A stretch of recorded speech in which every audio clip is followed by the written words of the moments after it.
High above the clouds, beyond the grasp of cities and the hum of modern life, lie places so surreal, so untouched, and so visually staggering that they feel almost unreal, as if torn from dreams or the pages of forgotten myths. These are not just mountains or peaks, they are living monuments of nature's power, beauty, and mystery. From the smoking, sacred volcanoes of Indonesia to the frozen ridgelines of the Russian Far East, from needle-sharp towers in Patagonia to mist-wrapped summits deep in the Amazon, our planet holds landscapes that defy belief and demand reverence. This journey will take you across continents, through shifting clouds, ancient forests, and fire-lit craters, to explore some of the most astonishing high places on Earth, each one with a story carved in stone and a soul older than time. Prepare to witness the unreal places of our planet, where Earth, sky, and legend meet. But before we continue, subscribe to the channel and like the video. There is a place so remote, so high, and so entangled in mystery and moisture that for decades, it remained more a phantom on maps than a known summit. Pico de Neblina, Brazil's tallest peak, standing sentinel in the far northwest corner of the Amazon. Towering at 2,995 meters, 9,827 feet, this mountain is enveloped in near-permanent mist, as its name, literally Peak of the Mist, suggests. Unlike many of the world's famous peaks that pierce blue skies with granite clarity, Pico de Neblina is veiled, shy, its slopes dripping with moisture and heavy with dense jungle silence. Its very existence is a defiance of expectations. Brazil, so often associated with beaches, jungles, and vibrant cities, is also home to a forbidding, fog-wreathed peak that few Brazilians have ever seen, let alone climbed. Located in the Yanomami indigenous territory, the mountain lies just a few kilometers from the Venezuelan border, deep within the Amazon rainforest. Getting there is no easy feat. The journey requires days of river travel by boat, followed by a multi-day trek through some of the planet's most humid and biologically rich terrain. The air is thick, not only with moisture but also with the layered aromas of earth, wet foliage, and blooming orchids. There are no marked trails, and the forest closes in like a breathing entity. Hikers often report feeling a profound sense of isolation and otherworldliness, as if time has slowed or stopped altogether within the folds of the jungle. This remote environment is home to the Yanomami people, who consider Pico de Neblina a sacred place, intimately tied to their cosmology and ancestral identity.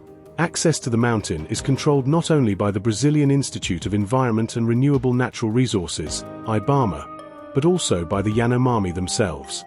Any expedition must receive approval, and even then, only a few make the arduous pilgrimage each year. In recent years, regulations have grown even stricter due to the increasing awareness of the ecological and cultural sensitivity of the region. Biologically, the region around Pico de Neblina is astonishing. The elevation allows for a rare fusion of lowland Amazonian rainforest and montane cloud forest. The higher one climbs, the more the vegetation changes, from towering hardwoods and tangled underbrush to moss-draped trees and bizarrely shaped epiphytes. Orchids cling to every available surface, and bromeliads collect rainwater that teems with microscopic life. Unique amphibians and insects, some still unnamed, thrive in this moisture-rich world. The elusive golden toad, a species once thought extinct elsewhere, has been rumored to inhabit these wet highlands, though sightings remain anecdotal. The climate of Pico de Neblina is harsh in its own quiet way. Though technically located in a tropical region, the summit is perpetually wet and often quite cold by Amazonian standards. Rain is nearly constant, and the cloud cover rarely lifts. Those lucky enough to witness a clear sunrise from the peak describe a surreal sight, jungle stretching to the horizon in every direction, its canopy veiled in a slow-moving sea of mist. At such heights, the air is thinner and the winds sharper, a stark contrast to the muggy forest floor. Pico de Neblina's geological history is equally compelling. Part of the Guiana Shield, one of Earth's oldest geological formations, it was shaped not by the classic drama of tectonic collisions or volcanic eruptions, but by the slow uplift of ancient rock over billions of years. This lends it a more eroded, ancient look compared to younger, jagged mountain ranges. Its flanks are composed of hard Precambrian rock, resilient enough to resist erosion, which explains why it stands so prominently while much of the surrounding region remains relatively flat. Despite its status as Brazil's highest peak, Pico de Neblina is more known for its aura than for its fame. It doesn't draw throngs of tourists or adventure seekers. There are no ski lodges, no cable cars, no well-worn paths. It resists domestication in every sense, remaining an untamed place where nature operates on its own clock, far removed from human concerns. But therein lies its power. For those who seek the sublime, who long for a communion with something truly primal, Pico de Neblina offers an experience that transcends the ordinary. To walk its slopes is to engage with the ancient pulse of the Amazon, to step into a world where clouds dance along cliff edges and the whisper of unseen birds echoes like a forgotten language. And so, as the mist folds around its shoulders and the forest breathes in rhythm below, Pico de Neblina endures, a ghostly titan in the jungle, untouched, unbothered, and almost entirely unseen. Rising like a forgotten sentinel in one of the harshest and most alien regions of the South American continent, Monte Piscis commands a spectral presence in the Argentine Andes. Towering at an immense 6,793 meters, 22,287 feet, it is the third highest mountain in the Western Hemisphere, after Aconcagua and Ojos del Salado. Yet unlike its more famous siblings, Monte Piscis lives in near-total obscurity, seldom visited, seldom spoken of, a mythic summit lost in a desert of salt and silence. Its bulk rises from the Puna de Atacama, an immense, barren high-altitude plateau that stretches across northwestern Argentina and into Chile, a place where the sky is blindingly blue, the wind slices like a razor, and the ground crunches with crystallized salt. To reach Monte Piscis is no small task. It is a journey through one of the driest and most inhospitable landscapes on Earth. The nearest towns are mere outposts, Fiambula in Catamarca province or Vincina in La Rioja. From there, a rough 4x4 route leads for hours across cracked earth and desolate lava plains, across ancient lake beds now reduced to shimmering salt flats. The air thins with each mile, and the landscape transforms into a surreal tapestry of ochres, whites, and ghostly blues. Towering rock spires and long-dead volcanoes litter the plain like the bones of sleeping giants. And then, in the far distance, Monte Piscis begins to rise, not sharply, but steadily, like the shoulder of the earth itself pushing upward beneath a vast sky. What makes Monte Piscis truly unreal is not just its immense height, but the paradox of its environment. It is an arid volcano, a snow-capped colossus in one of the driest places on the planet. Paradoxically, despite being located within the so-called Atacama Desert region, the upper slopes of Monte Piscis are often draped in snow and ice. This is because of its extreme altitude. Moisture from the Pacific occasionally sweeps over the Andes and freezes upon contact with the frigid summit, feeding small glaciers that shimmer like veins of crystal against the black volcanic stone. These glaciers are remnants of a colder past, slowly shrinking under the pressure of climate change.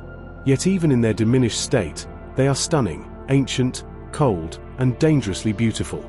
Climbers who attempt to scale Monte Piscis must contend not only with the thin air and frigid winds, but also with crevasse-laced glacier that makes summit attempts treacherous. The mountain is rarely climbed, not because it is the most technically difficult, but because it is so remote and forgotten.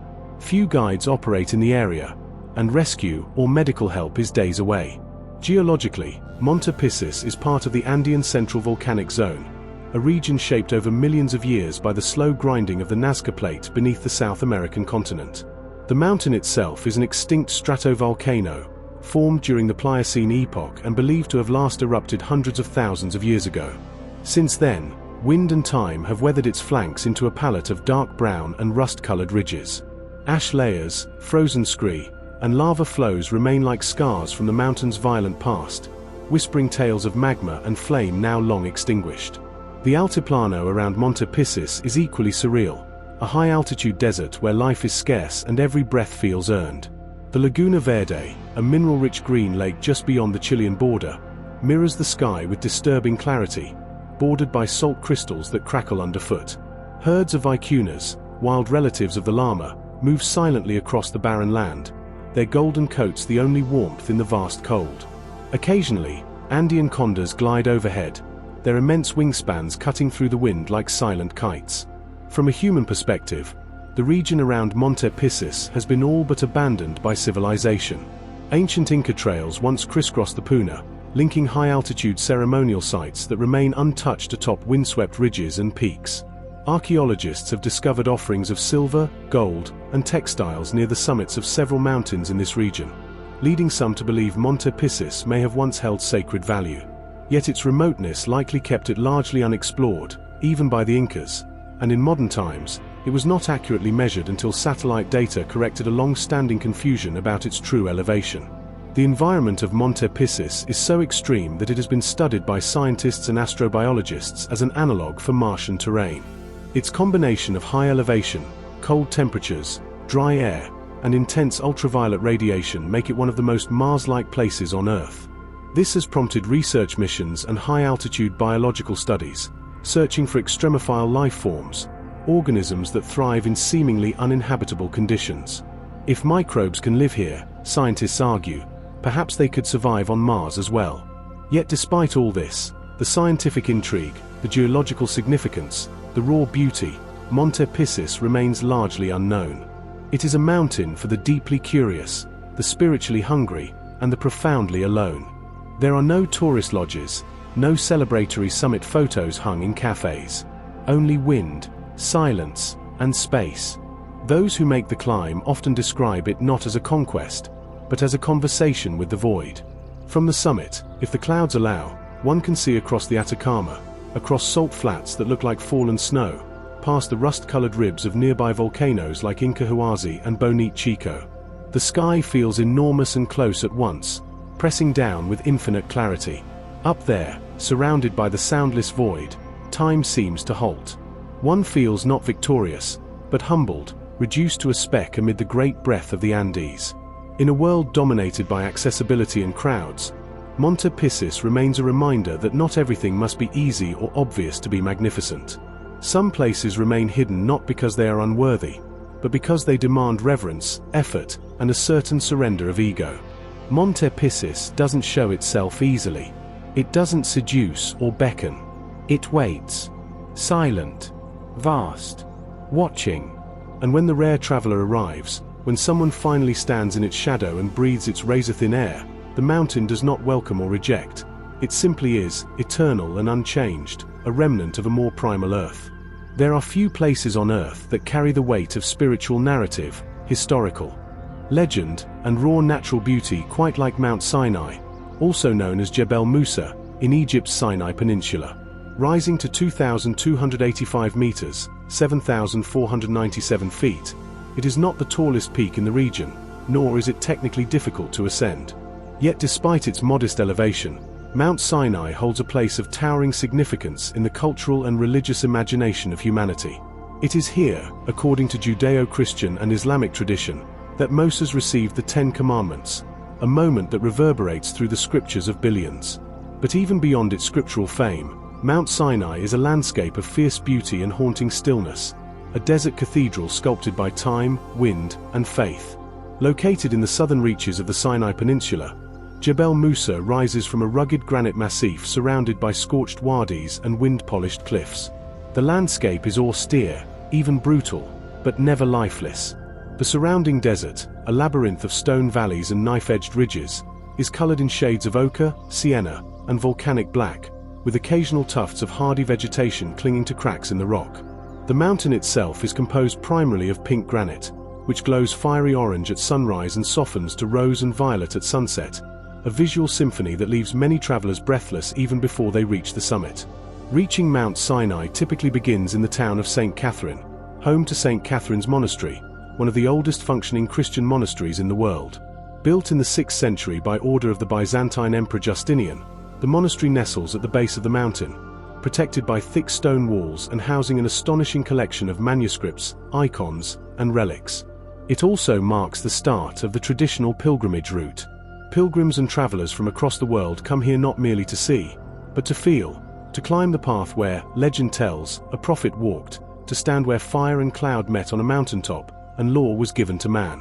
There are two main trails that lead to the summit: the Siket Sayyidna Musa, the Path of Moses, a long and winding route accessible to most, and the far steeper Steps of Repentance, an ancient staircase carved into the rock by Byzantine monks, 3,750 steps in total. It is common to begin the climb during the dead of night, guided only by stars and the flickering headlamps of other pilgrims, in order to reach the summit in time for sunrise. This nocturnal pilgrimage adds to the surreal and reverent experience. The silence is immense. The path is lit by moonlight and anticipation. Shadows of the mountain loom like great slumbering beasts across the desert floor, and the air grows thinner and colder with every step. At the summit, the world opens in all directions. When dawn begins to stretch its fingers over the jagged ridgelines, the entire desert is set aflame in color. The sunrise from Mount Sinai is often described as nothing less than divine, not only for its palette of gold, crimson, and lavender, but for the feeling of elevation beyond the physical. Many who witness it speak of a strange quiet inside themselves, a stillness that resonates long after the moment has passed. The desert below is a sea of stone waves, rolling endlessly toward the horizon, interrupted only by the occasional distant peak or the serpentine lines of old caravan trails. The summit is crowned with two small religious structures, a mosque and a Greek Orthodox chapel, both simple and weather-beaten, symbols of the mountain's interfaith significance. In Islam, it is believed that Moses, known as Musa, spoke directly with God on this mountain, a belief shared by the Judeo-Christian tradition. Yet the exact identification of Mount Sinai has been debated for centuries. While Jebel Musa is the most widely accepted candidate, scholars have proposed other locations as the biblical Sinai. Regardless, it is here that pilgrims come, and it is here that faith and stone intertwine. But Sinai is not only about myth and scripture. It is a living geological wonder. The mountain and its surroundings are part of the Precambrian basement complex, some of the oldest exposed rocks on Earth, dating back more than 500 million years. These granitic outcrops were formed through volcanic activity and tectonic shifts long before human memory, shaped over eons by erosion and time into the surreal formations that define the landscape today. Nearby peaks like Jebel Katarina, the highest in Egypt, loom even higher, but it is Mount Sinai that captures the imagination. Despite its remoteness, Mount Sinai has not been immune to the pressures of modernity. Tourism has increased dramatically in the past few decades, with thousands of people ascending its slopes each year. Bedouin guides, many from the local Jabalia tribe, descendants of Byzantine Christians, lead the way, continuing a tradition that stretches back generations. Their knowledge of the land, the weather, and the hidden springs is indispensable. Yet they also walk a line between reverence and survival, seeking to protect the sacredness of the place while supporting their families in an unforgiving environment. The flora and fauna around Mount Sinai are sparse but resilient. Small desert foxes and mountain ibex navigate the cliffs with silent agility. Birds of prey soar overhead on thermals rising from the sun-baked stone. In cracks and crevices, wild herbs like thyme, sage, and wormwood cling to life, their aromatic oils released into the dry air when touched by the wind. This sparse ecosystem is a miracle of adaptation, a living testimony to survival in the harshest of conditions. In every crevice and boulder, Mount Sinai seems to whisper the story of humanity's longing, for revelation, for solitude, for transcendence. Whether one believes in the biblical account or not, it is nearly impossible to stand on its summit and feel nothing. The weight of history, the immensity of the desert, the sun climbing slowly over the endless ridges, it combines to create something greater than the sum of its parts. A silence that speaks volumes. A stillness that feels alive. And when the sun finally fully rises, casting long shadows that melt into the stone valleys below, a strange peace settles. Pilgrims descend slowly, many in silence. Some leave with sand in their shoes and fatigue in their bones.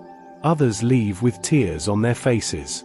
Almost all leave with something intangible, a sense of having touched the edge of something sacred, ancient, and enduring. Mount Sinai is not just a mountain. It is a mirror. A place where the earth rises to meet the sky and where, in the vast quiet of the desert dawn, people sometimes find what they didn't know they were searching for. Shrouded in dense jungle mist, fringed with clouds, and rising like a jagged spear through the heart of Papua New Guinea, Mount Wilhelm is far more than the country's highest point. It is a confluence of natural majesty, cultural memory, and untamed wilderness. At 4,509 meters, 14,793 feet, it towers above the island's central highlands, part of the Bismarck Range, and offers one of the few places on Earth where, on a clear day, one can witness both the Pacific Ocean to the north and the Coral Sea to the south from a single summit. Yet the real power of Mount Wilhelm lies not just in its elevation or panorama. It lies in its mystique, its spiritual weight, and its astonishingly diverse ecosystems that climb from tropical valleys to icy alpine tundra. Mount Wilhelm occupies a sacred space in the minds of many local communities. It forms a natural and symbolic barrier between Madang, Chimbu, and Western Highlands provinces and is woven into the ancestral traditions of the Kuman, Jende, and Chimbu peoples, whose stories trace the origins of clans and spirits to the folds of this mighty range. It is not merely a geographic landmark, it is a guardian, a repository of ancient wisdom, and a resting place of the dead, where traditional belief holds that the spirits of the departed ascend into the clouds that crown the peak. The journey to Mount Wilhelm is itself a deep dive into a world few outsiders ever see. Travelers typically begin in the village of Kegelsugel, a highland settlement nestled among fern-covered ridges and cold streams. The trek to base camp winds past Lake Piunde and Lake Arndt, two glacial lakes so still and pristine that they reflect the stars at night with haunting clarity. At these altitudes, the nights are cold, the air crisp, and the silence broken only by the call of nocturnal birds or the whisper of wind through mountain grass. The lakes lie in a hollow bowl beneath jagged cliffs, where mosses hang from gnarled trees and mist creeps in like a living presence. It is here, beneath the towering summit, that many campers prepare for their ascent. The trek to the summit typically begins in the pitch black of early morning, long before the first light breaks.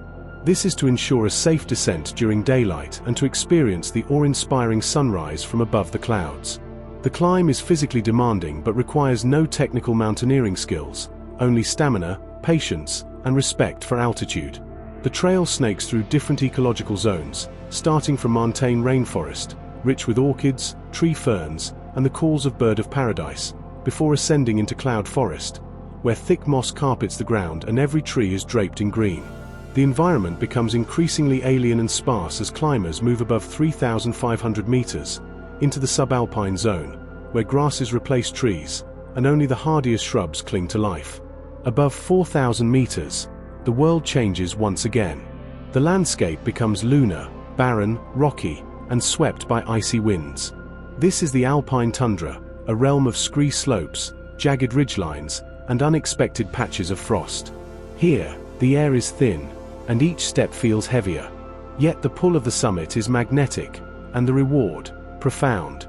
At dawn, as the sky begins to ignite in shades of gold and rose, the horizon expands, revealing a dizzying panorama of crumpled mountains, sinuous rivers, distant cloud banks, and finally, shimmering lines on either side, the seas that frame this island continent.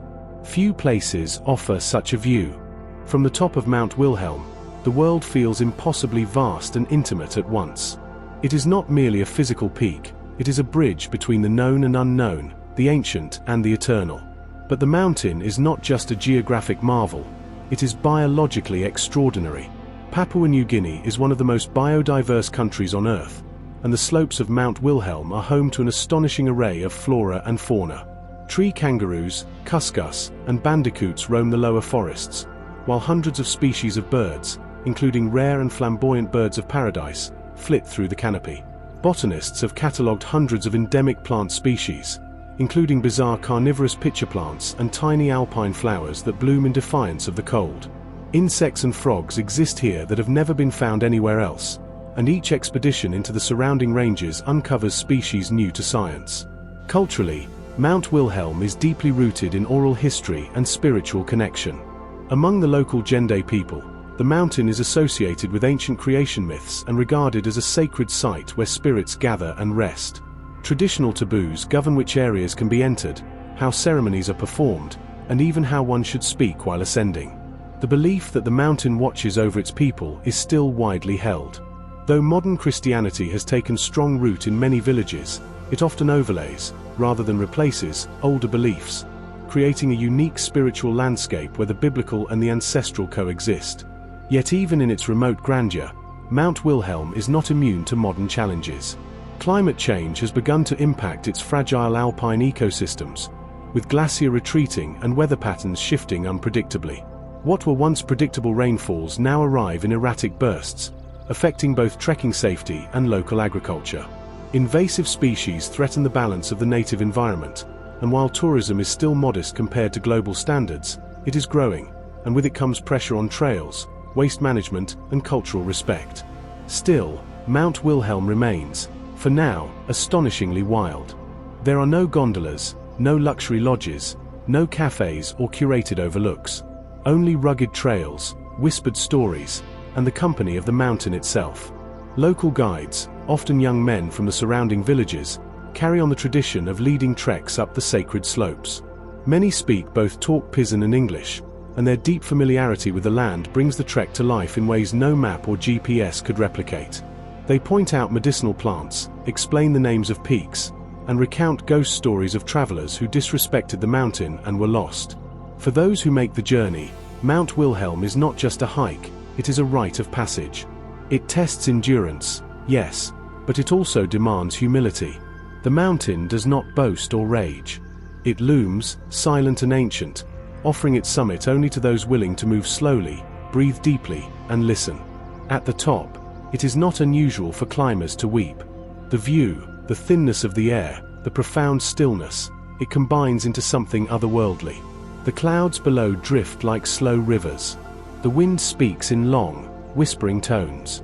The sense of being at the roof of Papua New Guinea, of being somewhere very few ever will, leaves an imprint not just on the body, but the soul.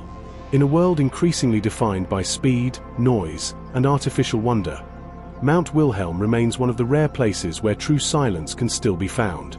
Not the absence of sound, but the presence of something deeper, something timeless, something sacred. Jagged, remote, and almost impossibly vertical, Cerro Torre rises like a stone dagger from the wind-swept ice fields of Patagonia, straddling the border between Argentina and Chile. It is not just a mountain, it is an enigma, a sculpture of impossible geology that has long captured the imagination of climbers, adventurers, photographers, and dreamers. At 3,128 meters, 10,262 feet, Cerro Torre is not among the tallest peaks in the Andes, yet its sheer technical difficulty and surreal aesthetics have made it one of the most mythologized mountains on Earth. Few summits project such stark defiance. Its needle-like spire shoots into the sky like the blade of a titan, crowned almost permanently by a wind-sculpted ice mushroom, a phenomenon as fearsome as it is mesmerizing. Located in the southern Patagonian ice field, the second-largest extrapolar ice mass on the planet, Cerro Torre stands at the heart of a frozen wilderness shared between Los Glaciares National Park in Argentina and Bernardo O'Higgins National Park in Chile. The mountain is the crown jewel of a jagged quartet that includes Torre Ega, Punta Heron, and Cerro Standhart, each spire more ominous than the last, all rising above the chaos of glacier, moraines, and howling storms. These peaks are sculpted from granite, but unlike the domes of Yosemite or the layered folds of the Himalayas, Cerro Torre is narrow, sharp-edged, and visually surreal, like something ripped from the pages of fantasy. Approaching the mountain is an adventure in itself. The nearest gateway is the town of El Chaltén, Argentina's self-proclaimed trekking capital. From there, a multi-day trek through raw, glacial terrain leads to the Laguna Torre, a milky lake carved by the melting tongue of the Glacier Grande. On clear days, a rare gift in Patagonia, Cerro Torre can be seen reflected in its frigid waters, rising like a frozen flame. But these moments are fleeting. The weather here is notoriously savage. Cerro Torre is pummeled by winds that can exceed 100 kilometers per hour, and clouds often gather so quickly that visibility can drop to zero in a matter of minutes. In many ways, it is not just the rock, but the weather that must be climbed. The mountain's aura of mystery is amplified by its infamous climbing history, a saga riddled with controversy, obsession, and human drama. In 1959, Italian climber Cesare Maestri claimed to have made the first ascent with Austrian Tony Egger, who tragically died on the descent. Maestri alleged that Egger was swept away by an avalanche along with their camera, leaving no proof of the summit. For decades, mountaineering communities doubted the claim, citing inconsistencies and the unimaginable difficulty of the route. Cerro Torre, encased in rime ice and guarded by near-vertical faces, seemed too advanced for the equipment of the time. In 1970, Maestri returned and undertook a new attempt, using a gas-powered compressor drill to bolt his way up the southeast face, a tactic that earned both scorn and admiration. Though he stopped short of the summit ice mushroom, his route, known as the compressor route, remained one of the most talked-about lines in climbing. Years later, parts of this route, including the controversial compressor, were removed by climbers in an attempt to restore Cerro Torre's raw character. Today, debates about ethics, style, and truth still swirl around the mountain, as potent and persistent as the Patagonian winds themselves. But beyond the climbing lore, Cerro Torre stands as an enduring symbol of wildness and vertical grace. Its silhouette, often compared to a shark fin or stone flame, is a photographer's dream. At sunrise and sunset, its granite turns from deep blue to fiery gold, then to shadowed indigo. Clouds often wrap around the summit like silk scarves, forming lenticular stacks or wispy halos. On some days, the peak disappears entirely, swallowed by storm clouds, leaving only the sound of wind screaming across glacier. The surrounding landscape is no less otherworldly. The Patagonian icefield is a land of movement and silence, where vast rivers of ice creak and groan as they crawl toward distant fjords. Crevasses yawn like blue wounds in the surface of the glacier, while seracs, those towering ice blocks, collapse without warning. In this icy cathedral, life clings with resilience. Andean condors ride the updrafts, their shadows sweeping across the snow. Small tufts of alpine grass push through the moraine rubble, and hardy lichens paint the boulders in muted colors. Further down, the forests of southern beach, not Hophagus, are filled with mosses, lichen, and meltwater streams that seem impossibly clear. And then there's the wind, Patagonia's constant companion. It has shaped the landscape for millennia and sculpted the ice mushroom that caps Cerro Torre's summit. This ice formation is no decorative flourish. It is an ever-shifting crown of rime ice, created by supercooled moisture blasted by the west winds. Climbing it is like trying to scale a frozen cloud. Even for elite alpinists, the final meters to the true summit can be impassable due to its unstable, icy bulk. Few who climb Cerro Torre stand on its literal peak. Yet it is this combination of inaccessibility, danger, and beauty that draws people in. Cerro Torre represents the idea of the unclimbable, the unknowable. It reminds us that nature can still defy human will, that there remain places on Earth where conquest feels sacrilegious. It is no coincidence that many climbers describe their experience on the mountain not in terms of triumph, but of awe and humility. To attempt Cerro Torre is to enter into a pact with the raw elements, to understand that you are not conquering the mountain, you are briefly surviving alongside it. Even those who never step on a rope are changed simply by seeing it. Standing on the shores of Laguna Torre, looking up at that impossible blade of stone and ice piercing the sky, one cannot help but feel small. But it's a good kind of small, the kind that reconnects you to something older, more essential. In a world of curated experiences and accessible adventures, Cerro Torre remains wild, remote, and defiantly real. It is a monument to the sublime, terrifying, beautiful, and humbling. Whether shrouded in mist or glowing in morning light, it continues to challenge what we believe is possible, not just in climbing, but in witnessing, in feeling. In its silence, its sharpness, and its storms, Cerro Torre does not offer comfort or conquest. It offers clarity. The clarity of being face to face with a world still stronger than we are. Rising abruptly from the northern Aegean Sea like the prow of a great stone ship, Mount Athos is a place where time stretches in centuries rather than years, and where the rhythm of life is dictated not by clocks or commerce, but by the ancient liturgies of prayer, silence, and ascetic devotion. Known in Greek as Agenorus, the Holy Mountain, Mount Athos reaches 2,033 meters, 6,670 feet, into the Mediterranean sky, and yet it is far more than just a mountain. It is the center of the world for the Eastern Orthodox monastic tradition, a living medieval theocracy, an isolated peninsula of prayerful solitude that exists in profound contrast to the modernity that surrounds it.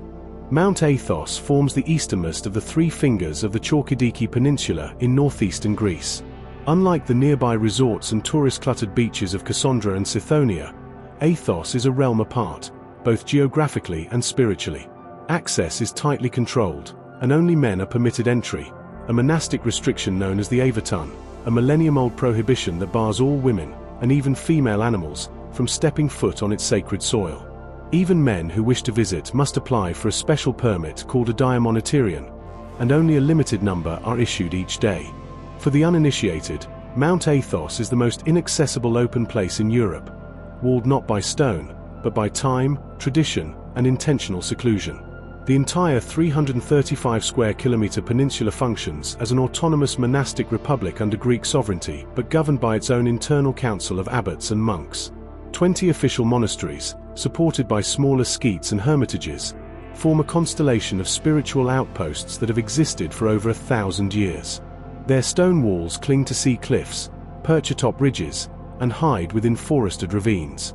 They are not ruins but active centers of devotion, housing over 1,500 monks from Greece, Russia, Serbia, Romania, Bulgaria, and beyond.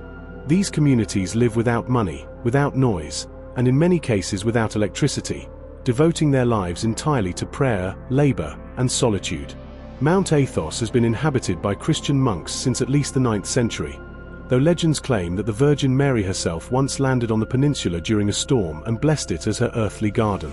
Since then, it has been known as the Garden of the Theotokos, and the presence of the Mother of God is said to permeate every rock, tree, and footpath. Byzantine emperors granted autonomy to the monastic communities, and for centuries, Athos flourished as a spiritual lighthouse for the Orthodox world, attracting saints, scholars, scribes, and seekers. Its libraries preserve ancient manuscripts and theological works found nowhere else. Its icons are revered across Christendom. Its silence is a form of worship. Geographically, Mount Athos is breathtaking. From the sea, it appears as a solitary, symmetrical pyramid rising dramatically out of dense forests and steep slopes. The mountain dominates the southern end of the peninsula, which is otherwise cloaked in Mediterranean vegetation. Cypress, olive, pine, and fig trees form a lush green blanket that descends to rocky coves and sapphire waters. The monasteries are often reached by footpaths that wind through forested hillsides, crossing arched stone bridges, past mountain springs and quiet chapels built by hands long turned to dust. Wildlife thrives in this preserved wilderness. Hawks circle above, wild goats navigate the rocky outcrops, and endemic flowers bloom in the shade of ancient stone walls. Each monastery has its own rhythm, architecture, and traditions. Some are majestic, fortress-like structures with high walls and vast courtyards. Simonapitra, built atop a sheer cliff 300 meters above the sea, seems to float in the air, its timber balconies jutting into the void like the ribs of a ship. Others, like Iveron or Great Lavra, are sprawling complexes that house relics, icons, and centuries of devotion. Inside, the air is thick with incense and candle smoke, the walls lined with Byzantine frescoes that seem to glow in the dim candlelight. Time here is calculated by the Byzantine clock, with the day beginning at sunset, not midnight, and the liturgical cycle followed with unbroken precision. Daily life on Athos is structured and austere. Monks rise before dawn, often at 3 or 4 a.m., for orthros, the long morning service, followed by divine liturgy. Their days are divided between work, gardening, woodcutting, icon painting, cooking, and prayer. Meals are taken in silence, accompanied only by readings from the lives of the saints. The diet is strictly vegetarian, and during fasting periods, which cover nearly half the year, even oil and wine are withheld. Silence is a spiritual practice here, not just the absence of noise but the cultivation of stillness within. Every sound on Athos, a bell tolling in the distance, the rustling of leaves, the whisper of a chant, is imbued with meaning.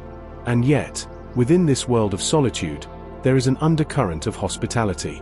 Pilgrims who receive permission to visit are welcomed with simple food, clean beds, and a spiritual openness that defies the stereotype of closed-off ascetics.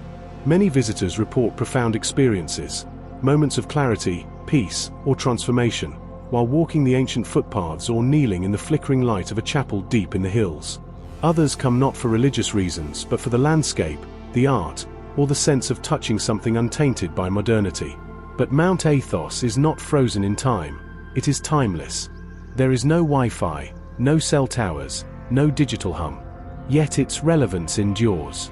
It is a living archive of Byzantine civilization, a functioning spiritual ecosystem, and a refuge for those who seek something deeper than the world can offer.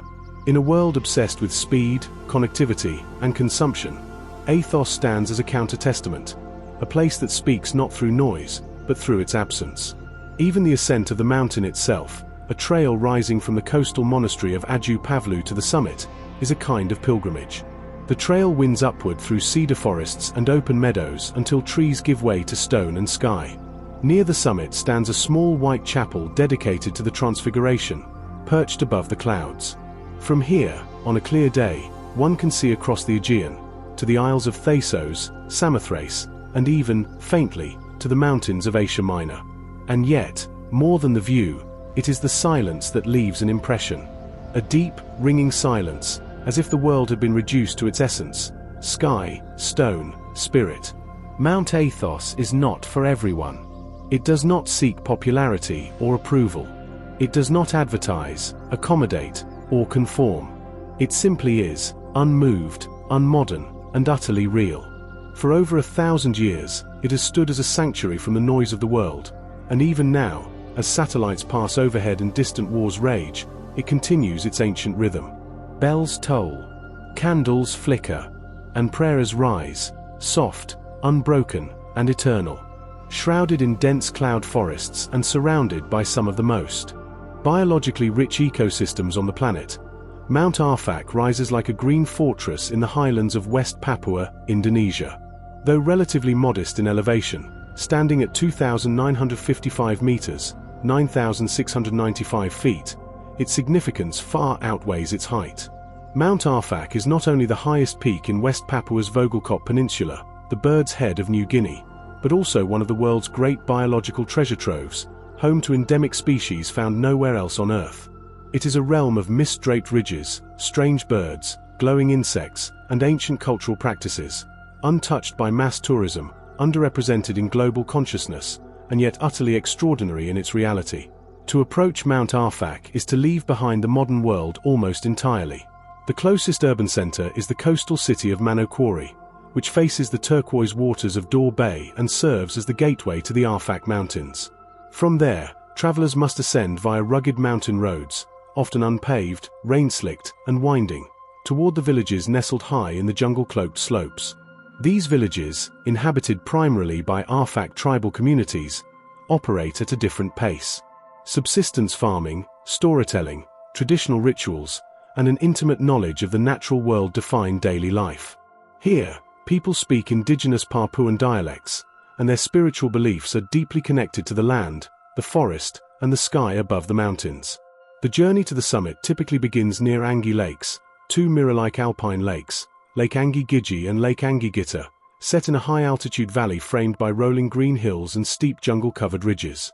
The lakes themselves are mythological sites in Arfak culture, said to have been created by ancestral spirits, and they shimmer with a glassy stillness that reflects both sky and mystery. These lakes are often surrounded by thick fog, giving them an otherworldly quality, especially at dawn when the mists swirl like spirits over the surface. As trekkers ascend the trails toward Mount Arfak's summit, they pass through a series of ecological layers, each with its own personality and wonder. The lower slopes are dominated by dense tropical rainforest, teeming with noise and life, cicadas buzzing, birds calling, leaves rustling under the movements of unseen creatures. Higher up, the rainforest gives way to mossy cloud forest, where trees are shorter, their branches cloaked in epiphytes, orchids, and thick layers of moss. The canopy becomes a soft ceiling, filtering sunlight into green-gold shafts that dapple the forest floor. It is in these cloud forests that Mount Arfak reveals its biodiversity magic. The region is part of the New Guinea biodiversity hotspot, considered one of the richest in the world. It hosts an astonishing number of endemic and rare species, many of which have yet to be formally studied or named by science.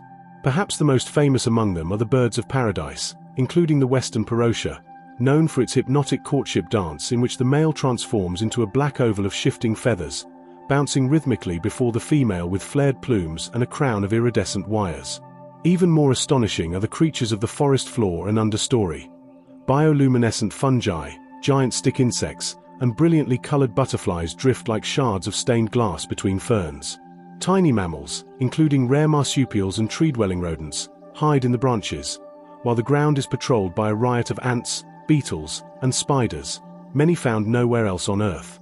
Amphibians croak from invisible perches, and in the night, glowworms sparkle faintly beneath leaves. Every inch of Mount Arfak pulses with evolutionary creativity. Above the cloud forest, the summit zone is cooler, windier, and covered in alpine shrubs, grasses, and rocky outcrops. The summit itself is often wrapped in fog, and views come and go with the whims of the weather. When the clouds do part, climbers are rewarded with sweeping vistas across the Arfak Mountains, the twin Angi lakes far below, and on clear days, the faint glint of the ocean beyond Manokwari. The air is thin and pure, laced with the earthy scent of wet stone and moss. Yet Mount Arfak is not just a sanctuary of natural wonder, it is also a living cultural landscape. The Arfak people, divided into several tribes including the Hatem, Saub, and Maya, maintain spiritual practices and oral histories that stretch back millennia. Many still live in traditional honai houses, round, thatched roof huts made of wood and bark, designed to retain warmth in the chilly highland nights. In their belief systems, the mountain and forest are populated by ancestor spirits, and taboos govern who can travel where, when, and for what purpose. Rituals involving pig sacrifice, dance, and song are performed to honor ancestors, heal the sick, and ensure harmony with the unseen forces of the mountain. Some Arfak communities are involved in conservation efforts, recognizing the ecological value of their homeland even as it comes under increasing threat. Logging, mining, and habitat destruction loom ever nearer to this isolated realm, driven by both local pressures and global demand for timber and minerals. Roads are creeping further into the highlands. Outside interests promise development, but the cost is often paid in silence, the silence of lost species, cleared forests, and cultural erosion. In response, both local leaders and conservation scientists have begun initiatives to preserve Arfak's biological and cultural wealth. Ecotourism, when done with care and respect, has become one possible path forward. Visitors who arrive with open minds and closed mouths are welcomed not only into the forest, but into the stories, songs, and rhythms of Arfak life. Observing a Western Parosha dance in its natural arena, guided by a local tracker who knows every sound in the forest, is an experience that transcends sightseeing. It becomes communion. And there is a mystical feeling that never leaves this mountain. Whether it's the sensation of mist brushing your skin as you hike through ferns taller than yourself, or the echo of distant chanting from a village half lost in the trees, or the shock of seeing a butterfly the size of your hand land silently on your shoulder, Mount Arfak feels enchanted, ancient, and completely apart from the ordinary world. There are no roads to the summit, no signs, no comforts beyond what you carry on your back. But in return, you receive something far more valuable, an encounter with raw life, unfiltered, uncompromising, and almost primeval in its richness. Mount Arfak is not the kind of mountain that screams for attention. It waits. Wrapped in mist, clothed in green, and humming with unseen life, it invites the quiet, the curious, and the reverent. To walk its slopes is not simply to see a landscape, but to enter into a web of relationships, between earth and spirit, between bird and forest, between people and place. It is one of the last truly wild places on earth. And it is watching. Rising like a dream out of the dense jungles of western Uganda, Mount Speke is one of the towering guardians of the Ruwenzori Mountains, a range so shrouded in mist and myth that even the ancients struggled to comprehend it. Often referred to as the Mountains of the Moon, the Ruwenzori Range has captured imaginations for centuries, and Mount Speke, reaching a height of 4,890 meters, 16,043 feet, stands as its second highest peak. With glacier-capped summits, perpetual fog, and slopes drenched in dense jungle and otherworldly vegetation, Mount Speke is not just an African mountain, it is a realm apart, a lost world hidden in the clouds, where equatorial ice, prehistoric plants, and untamed wilderness coexist in sublime contradiction. Mount Speke is named after John Hanning Speke, the British explorer who in the 19th century sought the source of the Nile and charted parts of what was then a blank spot on European maps. Though Speke himself never laid eyes on the mountain that bears his name, it remains an enduring symbol of the mystical allure that drew explorers into the heart of Africa. The peak is part of the Ruwenzori Mountains National Park, a UNESCO World Heritage Site located along the border between Uganda and the Democratic Republic of the Congo. This is no ordinary mountain environment. It is a living museum of unique flora and fauna, and one of the few places on Earth where glacier exist mere miles from the equator. The ascent of Mount Speke begins in the tropical rainforest zone, where thick vegetation towers above narrow trails, and every surface, trees, rocks, even the air itself, feels drenched in moisture. Giant tree ferns unfurl their prehistoric fronds overhead, while vines and mosses weave a tangled canopy. The forest teems with life, the haunting call of Ruwenzori turicos, the chatter of blue monkeys, and the distant drumming of hornbills echo through the mist. Here, everything grows in abundance, fed by near-constant rain and humidity. The air is thick, the light dimmed by the green vault above, and the trail slippery with roots and fallen leaves. It is not a hike, it is an immersion into a primeval ecosystem that predates human history. As the trek ascends, the rainforest gives way to the bamboo zone, a strange transitional region where towering stalks of bamboo sway and creak in the wind like living pillars. The trail grows steeper, wetter, and narrower, often turning into a muddy trench carved by runoff from the near-constant rains. Beyond the bamboo lies the heather zone, a surreal landscape dominated by giant lobelias and senecio plants. Towering, fuzzer-stalked species that can grow up to 10 meters high and seem to belong to some alien planet. These plants have adapted to the cold, wet climate with features more akin to desert flora than tropical vegetation. They hold water in their leaves and close up at night to protect their core from freezing, despite being just miles from the equator. This Afro-alpine zone, as it is called, is among the rarest biomes on Earth, found only on the tallest East African peaks, Kilimanjaro, Mount Kenya, and here in the Ruwenzori. But of these, the Ruwenzori is the most mysterious and least traversed. Clouds constantly roll over the ridgelines, creating a world of floating silence and ephemeral light. The terrain becomes more treacherous as the elevation increases. Moss-covered rocks, icy streams, and deep mud bogs challenge every step. And yet the beauty is overwhelming. Every twist of the trail reveals waterfalls, valleys thick with fog, and ridgelines dusted with snow. Approaching the summit zone of Mount Speke, climbers encounter a final transformation. The glacial belt, once sprawling and robust, has sadly diminished due to climate change. The Speke Glacier still clings to the summit ridges, but it is shrinking with each passing decade. Yet even in its diminished form, it is awe-inspiring, an ice field glowing blue beneath the tropical sun, a haunting remnant of Earth's last ice age hanging on above the equator. The contrast is almost surreal. Jungle below, ice above. The view from the summit, on the rare clear days when the clouds part, is utterly magnificent. The deep valleys of Uganda stretch eastward, while the jagged outlines of the Congo lie to the west. Further to the south, one can glimpse the outlines of Mount Stanley, the highest peak in the Ruwenzori, crowned with the twin summits of Margareta and Alexandra. Mount Speke is a massif rather than a single peak. Its summits, Vittorio Emanuele, Nsonga, Johnston, and Trident, form a jagged crown connected by ridges and deep gullies.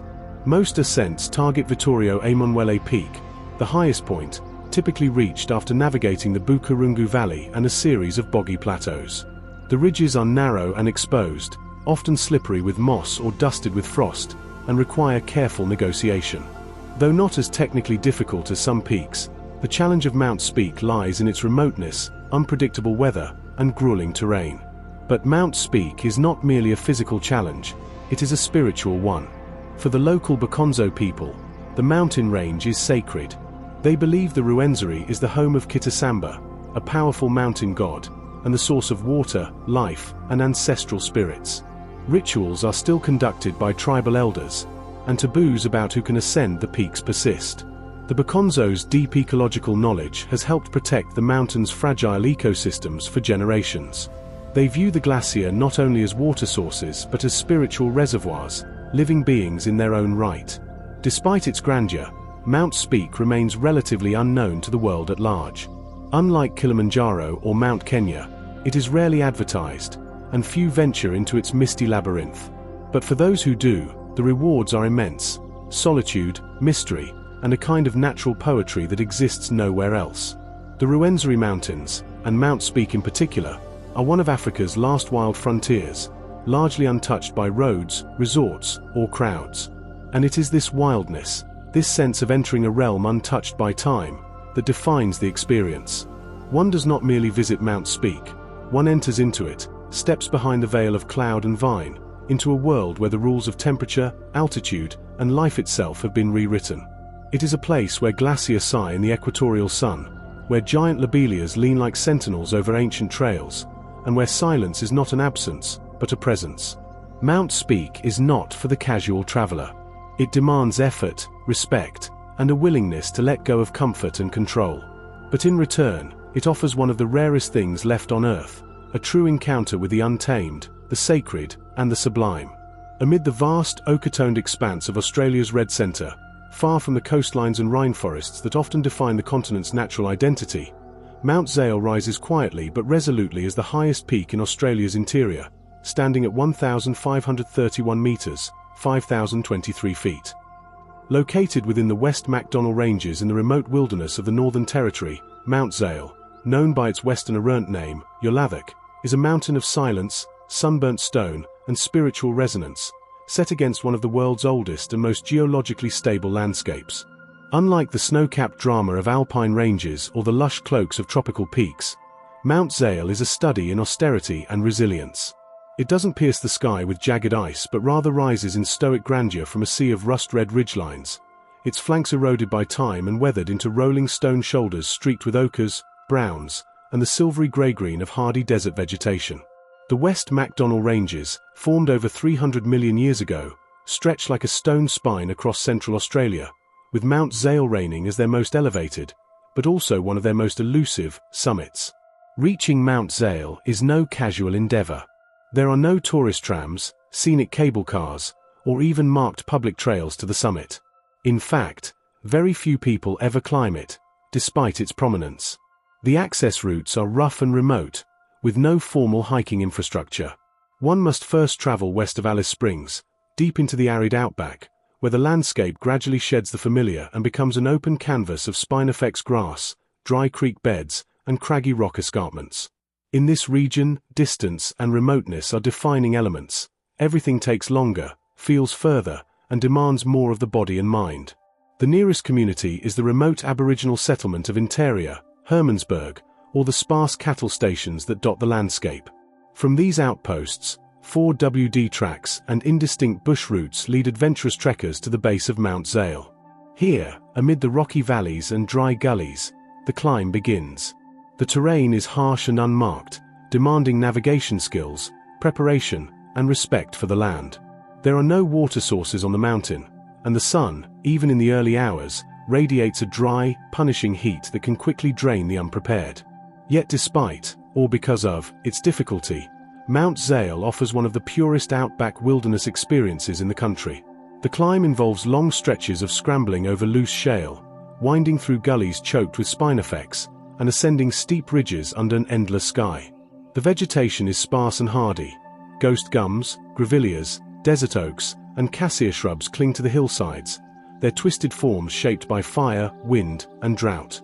Rock wallabies, parenti lizards, and even the occasional dingo may be spotted in the lower foothills, though sightings are rare and fleeting. What Mount Zale lacks in conventional grandeur, it more than compensates for in isolation, atmosphere, and ancient presence. The silence on its slopes is not merely the absence of sound, it is a thick, tactile quiet, broken only by the distant whir of insects, the crunch of boots on stone, or the slow sigh of a breeze passing over bare ridgelines. There are moments when the landscape seems frozen in geologic time, when the patterns on the rocks tell stories older than any civilization, etched in the language of erosion and tectonics. For the Western Arrernte people, the traditional custodians of the land, Mount Zale is your Lavak, a site of spiritual and cultural significance. As with many of the prominent landforms in Central Australia, the mountain features in Tukurpa, Dreamtime, stories, which describe the creation of the land and the ancestral beings who shaped it. These stories are not myths in the Western sense, but living lore, a guiding philosophy for relationships between people, animals, land, and the sacred. Certain areas of the mountain and surrounding country are considered men's or women's business, and access may be restricted or governed by traditional protocols. While these stories are often kept private within Aboriginal communities, the spiritual energy of Mount Zale is something even outsiders can feel.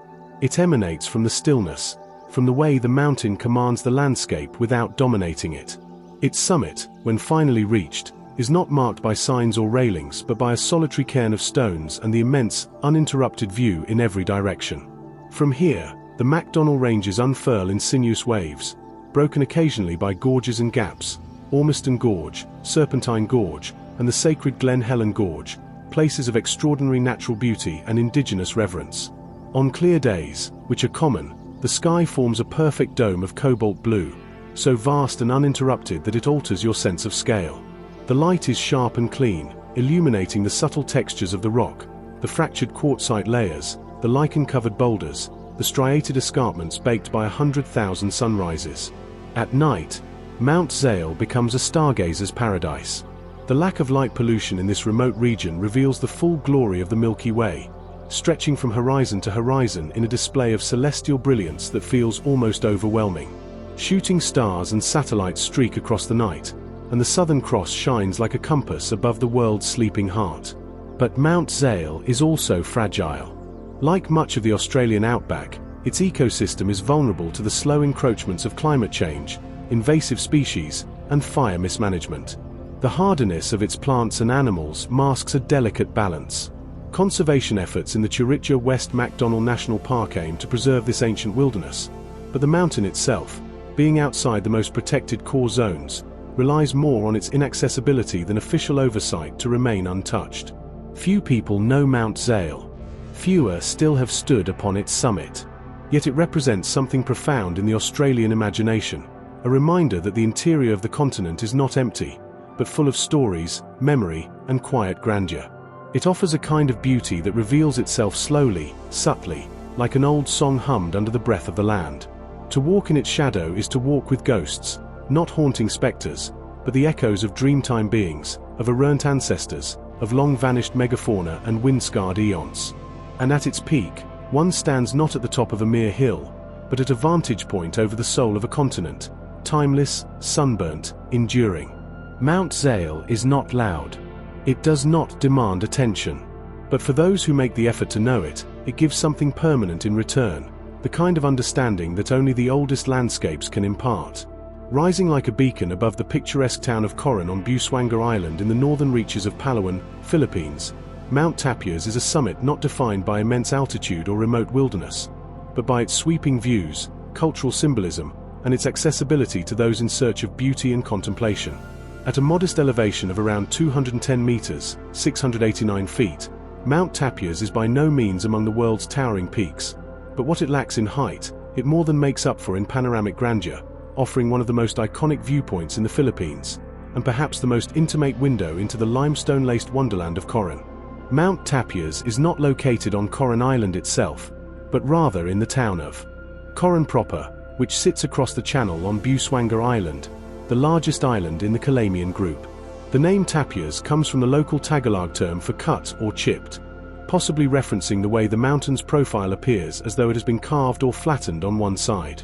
From nearly every angle in town, Mount Tapias stands watch, its grassy slopes rising above the palm-dotted streets and red-roofed buildings, crowned by a massive white cross, an instantly recognizable landmark glowing above the town at night, like a celestial sentinel. To reach the summit, one must climb a concrete stairway of more than 700 steps, which zigzags steadily up the mountain's face. The trail is popular, both with locals who use it for daily exercise and with visitors hoping to witness one of the most jaw-dropping sunsets in Southeast Asia. It is not a trek that requires special gear or high endurance, but the tropical heat can make it a sweaty, steady pilgrimage, especially in the early afternoon. Fortunately, shaded gazebos line the path at intervals, providing rest spots and framing the ever-expanding views as you rise above the town below. As the ascent continues, the surroundings begin to shift from urban rooftops and coconut trees to verdant grassland slopes, with dramatic views over the intricate seascape that defines this part of Palawan. Coron is famed for its karst limestone cliffs, jagged spires of pale grey that jut from the ocean like the teeth of sleeping giants. From the summit of Mount Tapias, these cliffs appear like sculptures scattered across a turquoise canvas, each island and inlet more mesmerizing than the last. The still waters of Coron Bay glimmer in shades of emerald and sapphire, dotted with outrigger boats, their outriggers casting elongated shadows over coral shallows. But it's at sunset when Mount Tapias truly transforms. As the golden light begins to fade, the entire landscape is bathed in hues of rose gold, amber, and violet. The limestone cliffs take on a warm glow, the waters become mirror-like, and the sun, as it dips behind the archipelago, paints the horizon with a color palette worthy of poetry. Locals and travelers alike gather at the summit cross, watching in reverent silence as the sky performs its nightly ritual. It's not just a pretty view, it's a moment of communion with nature, community, and something intangible yet deeply felt. The cross at the summit is not merely decorative. It was constructed in the aftermath of World War II and now stands as both a spiritual marker and a cultural monument. The Philippines is a predominantly Christian country, and Mount Tapias has become a place of reflection and quiet faith for many. During Holy Week, especially Good Friday, pilgrims make the climb in solemn procession, many barefoot, carrying crosses of their own as they reenact the stations of the cross along the way. It is a mountain of devotion, not through conquest, but through humility and ascent. While the mountain itself may seem small in geographic terms, its geological and ecological context is part of something much greater. The surrounding waters of Coron are some of the most biologically rich in the world, lying within the Coral Triangle, a global center of marine biodiversity. The reef systems and limestone formations that sprawl beyond Mount Tapias are home to countless species of coral, fish, mollusks, and marine mammals. From the summit, one sees not just islands, but living reefs, blue holes, sunken Japanese World War II shipwrecks, and sacred lakes, like Kyangan Lake and Barracuda Lake, famed for their crystal clarity and mystifying temperature gradients. Mount Tapias also serves as a vantage point into Coron's ancestral heritage. The Calamianes Islands are the homeland of the Tagbanwa people, one of the oldest indigenous groups in the Philippines. While Mount Tapias itself is not part of the most sacred Tagbanwa sites, those lie across the bay on Coron Island, its overlook offers a clear visual connection to those ancestral territories. Tagbanwa mythology and cosmology are deeply tied to the surrounding landscape, and their stewardship of sacred lakes, cliffs, and forests has helped preserve Coron's remarkable ecology. Even from afar, the limestone ramparts of Coron Island, seen from Tapias' summit, exude a sense of spiritual inviolability. In a sense, Mount Tapias functions as a threshold between the everyday bustle of the town below and the mythic, oceanic world beyond. It invites pause. It asks you to look beyond the surface of things, to trace the outlines of ancient reefs and forgotten rituals, to understand the choreography of boats gliding through mangrove channels and the way the wind sculpts the clouds over distant peaks. It's a place where the human and natural world converge not in conflict, but in quiet, mutual observation. Though Mount Tapias is one of the most photographed and visited spots in Coron, it retains its serenity, in part because it has become part of the town's daily rhythm. It's not a hidden gem, but it's not a tourist trap either. Children run up the stairs in the afternoon just to see how fast they can reach the top. Elders walk slowly, nodding to friends on the way. Visitors speak in hushed tones as they take in the view. And at night, the cross illuminates the mountain with a gentle glow, a reminder of guidance, of stillness, of looking up. Beneath that cross, beneath the stars, with the scent of grass and sea in the air and the silhouettes of distant islands stretching toward the horizon, one can feel an extraordinary peace. Mount Tapias is not an epic ascent. It is a gentle one. But in that gentleness lies a quiet grandeur, an unspoken understanding that some mountains do not need to be tall to be profoundly powerful. In the rugged, untamed wilderness of the Spanish Pyrenees, where serrated ridgelines claw at the clouds and glacial cirques cradle ancient ice, Pico Maldito, literally cursed peak, rises in dark, dramatic silence. At 3,350 meters, 10,991 feet, it is the third highest mountain in the Pyrenees, located in the heart of the Maladeta Massif within the Posets Maladeta Natural Park in the province of Huesca, Aragon. While not as tall as the neighboring Aneto, the highest peak in the Pyrenees, Pico Maldito is arguably more feared, more revered, and more psychologically captivating due to its name, reputation, and violent beauty. The name Maldito evokes stories older than maps, of dangerous terrain, treacherous storms, and fatal ascents. It's often said to have gained its name from the difficulty of access and the number of tragic accidents historically associated with its icy slopes. But like many cursed places in the world, that darkness only enhances its allure. For climbers, mountaineers, and seekers of elemental wilderness, Pico Maldito is not a place to conquer, but one to negotiate with, carefully and humbly, amid the scree, ice, and jagged stone. Located in the axial zone of the Pyrenees, where tectonic uplift over hundreds of millions of years has sculpted an orogenic backbone across the Iberian Peninsula, Pico Maldito forms part of the ancient Paleozoic granitic batholith that defines the Maladeta Massif. Its sheer ridges and deeply carved flanks are the work of eons of glacial erosion, and even today, the peak supports remnants of one of the few surviving glaciers in southern Europe, the Maladeta Glacier, an icy relic receding more each year in the face of climate change.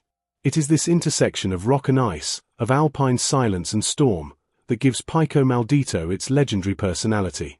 To approach Pico Maldito, climbers typically begin from the Benasque Valley, a high-altitude corridor often called the Spanish Chamonix for its concentration of high peaks, alpine culture, and mountaineering tradition.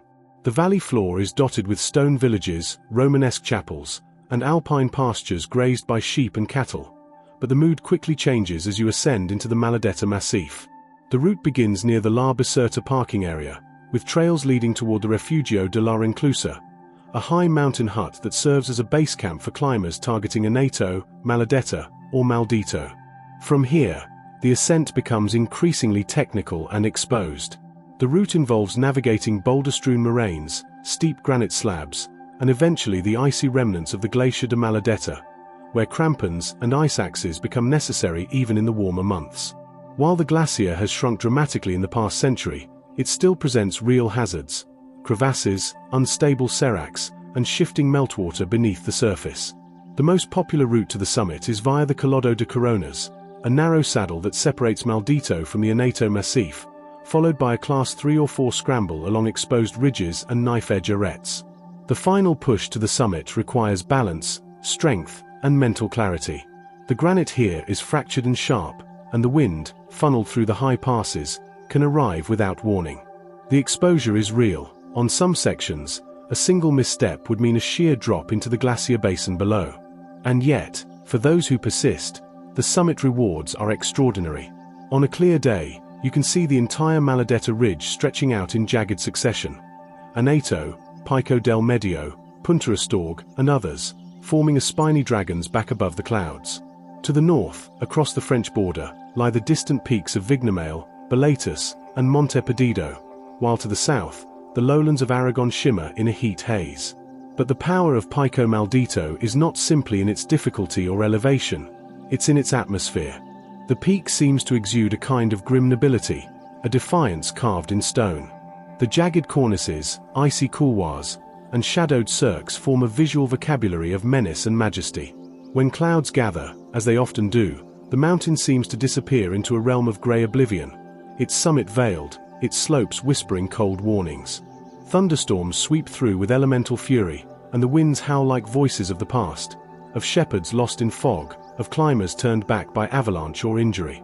Local legends feed the mystique. Some say that Pico Maldito was cursed by ancient gods, that no man should tread upon its highest stones. Others whisper of phantom climbers, seen at twilight only to vanish into nothingness. While such tales are often dismissed by modern rationalists, they persist because they feel true, because this landscape is so powerful, so otherworldly, that it stirs the human mind to myth-making. In winter, the peak transforms into a frozen cathedral, with its couloirs filled with snow and its arêtes sharpened by rime ice. Only the most experienced alpinists attempt ascents in these conditions, and even then, it is a race against time and temperature. Snowstorms can bury roots, and cornices can break without warning. In spring and summer, the high altitude and lingering snowfields still demand vigilance. Maldito does not offer an easy season, only shifting expressions of its wildness. Flanking the summit are spectacular glacial lakes, Ibones, in the Aragonese dialect, like Ibon de Cregana and Ibon de Coronas, which shimmer in sapphire solitude far below, set in granite bowls carved by ancient ice. These lakes are some of the clearest and coldest in the Pyrenees, often half-frozen well into summer. Their stark blue contrasts with the grey teeth of the surrounding peaks, and when seen from above, they resemble mirrors scattered across a kingdom of stone. What also makes Pico Maldito uniquely compelling is its position in a landscape that combines natural extremity with cultural richness. The surrounding Benasque Valley is steeped in Pyrenean culture, a blend of Castilian, Catalan, and Aragonese traditions, seasoned by centuries of mountain life. The local cuisine, based on hearty stews, smoked meats, and sheep's cheese, is rooted in survival and celebration. Festivals here still include traditional dances and music played on instruments native to the Pyrenean slopes.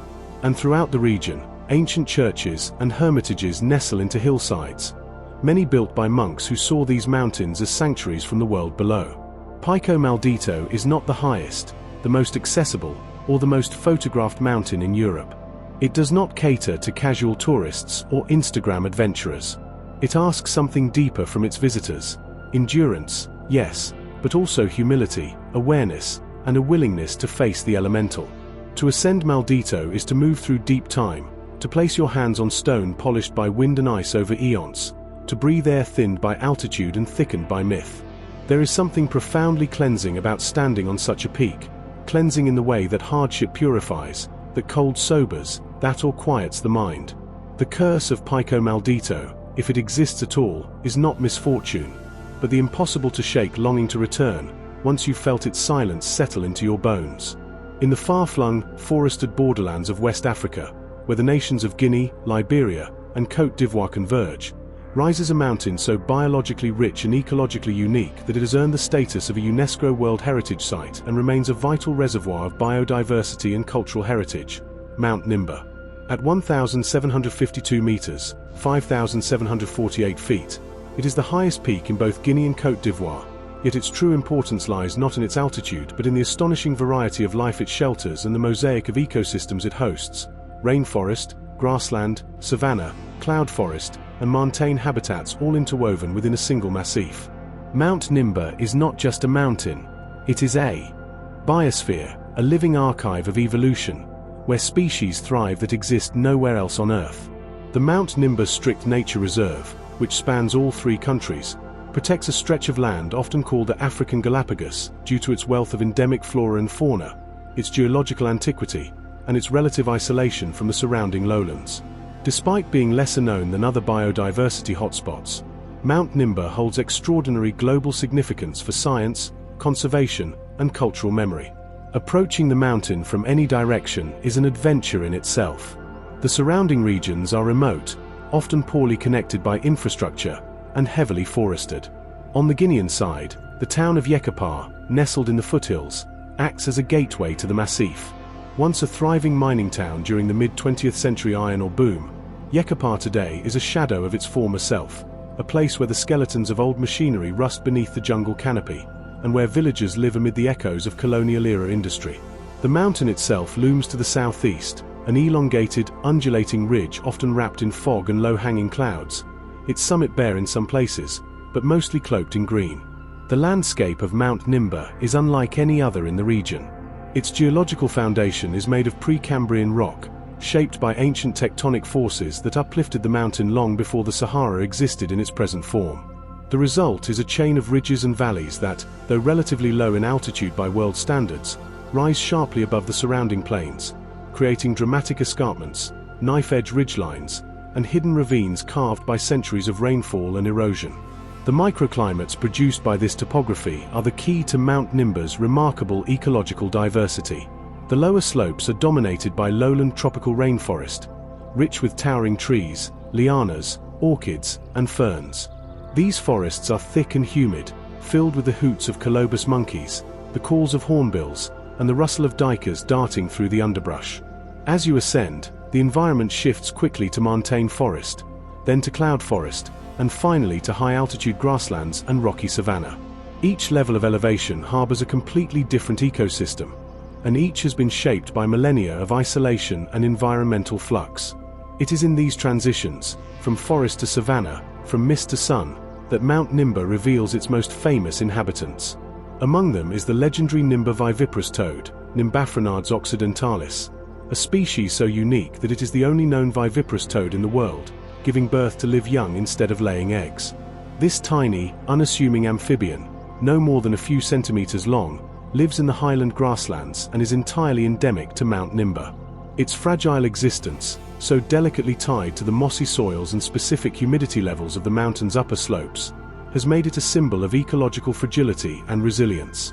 But the toad is not alone. The mountain is home to over 2,000 species of plants, including many orchids and ferns found nowhere else. Among mammals, researchers have recorded chimpanzees, Diana monkeys, and the elusive pygmy hippopotamus, which inhabits the forested swamps in the lower elevations. Over 200 species of birds flock to Mount Nimba's varied habitats, from brilliant sunbirds to forest hornbills to highland specialists that defy easy classification. There are also rare bats, shrews, civets, and several snake and lizard species known only from this region. This biodiversity has long drawn scientists to Mount Nimba, but for the indigenous peoples who have lived near its slopes for centuries, the mountain is far more than a biological storehouse, it is sacred ground. The Manon and Dan peoples, among others, have developed rich spiritual and cultural traditions that center on the mountain's presence. It is believed to be the home of ancestral spirits, a place where sacred rites and rites of passage are performed, and where hunters and healers go to seek knowledge from the natural world. Many local communities follow customary laws that forbid the killing of certain animals or the cutting of specific trees, thus creating a traditional form of conservation that predated the arrival of modern ecological science. However, despite its designation as a UNESCO Biosphere Reserve since 1981 and World Heritage Site since 1982, Mount Nimba faces serious threats. Chief among them is the presence of rich iron ore deposits, which have drawn the attention of international mining corporations for decades. While some large-scale mining operations were abandoned in the past due to environmental concerns, the temptation remains, especially in Guinea, where economic pressures are intense and mineral wealth lies tantalizingly close to protected boundaries. Illegal logging, farming encroachment, and poaching have also taken their toll. Conservation efforts have increased in recent years, driven by a coalition of scientists, NGOs, and local communities, all working to preserve Mount Nimba not just as a natural monument, but as a cultural landscape, a biological time capsule, and a living classroom for future generations. The mountain's cross-border status poses challenges, administrative, legal, and logistical, but it also offers an opportunity for international cooperation in a region where such partnerships are still rare. Mount Nimba is, ultimately, a paradox, ancient yet vulnerable, small in size yet vast in significance, remote yet globally crucial. Its grassy ridges may not rival the Himalayas in altitude, but in terms of concentrated evolutionary history, they are every bit as precious. It is a place where the veil between scientific observation and spiritual reverence becomes thin, where one can study a rare orchid in the morning and witness a traditional libation offering to the ancestors by afternoon. Climbing to the summit, where the borders of Guinea, Liberia, and Côte d'Ivoire nearly meet, is a journey through layers of life. There is no single trail, no tourist infrastructure, only weather-worn paths used by locals and researchers, winding through fog-drenched ravines and sunlit clearings. The summit, when it appears through the mist, is not a dramatic peak, but a grassy ridge from which the whole forested world seems to roll outward like a green ocean. It is quiet there. Not silent, never silent, but listening, as if the land remembers every step taken upon it. As if the stones themselves are watching. As if the mountain knows how rare and fragile it is, and dares you to walk carefully, to look closely, and to never forget what is at stake. Mount Nimba may straddle the borders of 3 countries, but it belongs to all of us. It is a sanctuary for life on the edge, for species with nowhere else to go, for stories yet untold. It is not cursed or conquered, it is sacred, endangered, and alive. In the war-scarred but soul-stirring heart of Afghanistan, where jagged mountains hide lost civilizations and remote valleys cradle both struggle and serenity, there rises a rarely spoken of but visually arresting summit, Mount Kaisar, a sharp-peaked mountain that pierces the skyline of the Hindu Kush like a blade carved by time itself. It is not the tallest of Afghanistan's mountains, nor the most accessible, but its remote, dramatic presence amidst the myth-soaked ridgelines and historically rich valleys marks it as one of the most enigmatic and unreal peaks in all of Central Asia. The Hindu Kush, a name that evokes ancient empires and forbidding terrain, stretches across northeastern Afghanistan like a spine of stone, forming the western extension of the greater Himalayan and Karakoram orogenic systems. It is a range synonymous with resilience and remoteness, where valleys are separated by sheer passes, where nomadic life continues much as it has for millennia, and where mountaintops like Kaisar emerge not just as geological formations, but as symbols of isolation, defiance, and memory.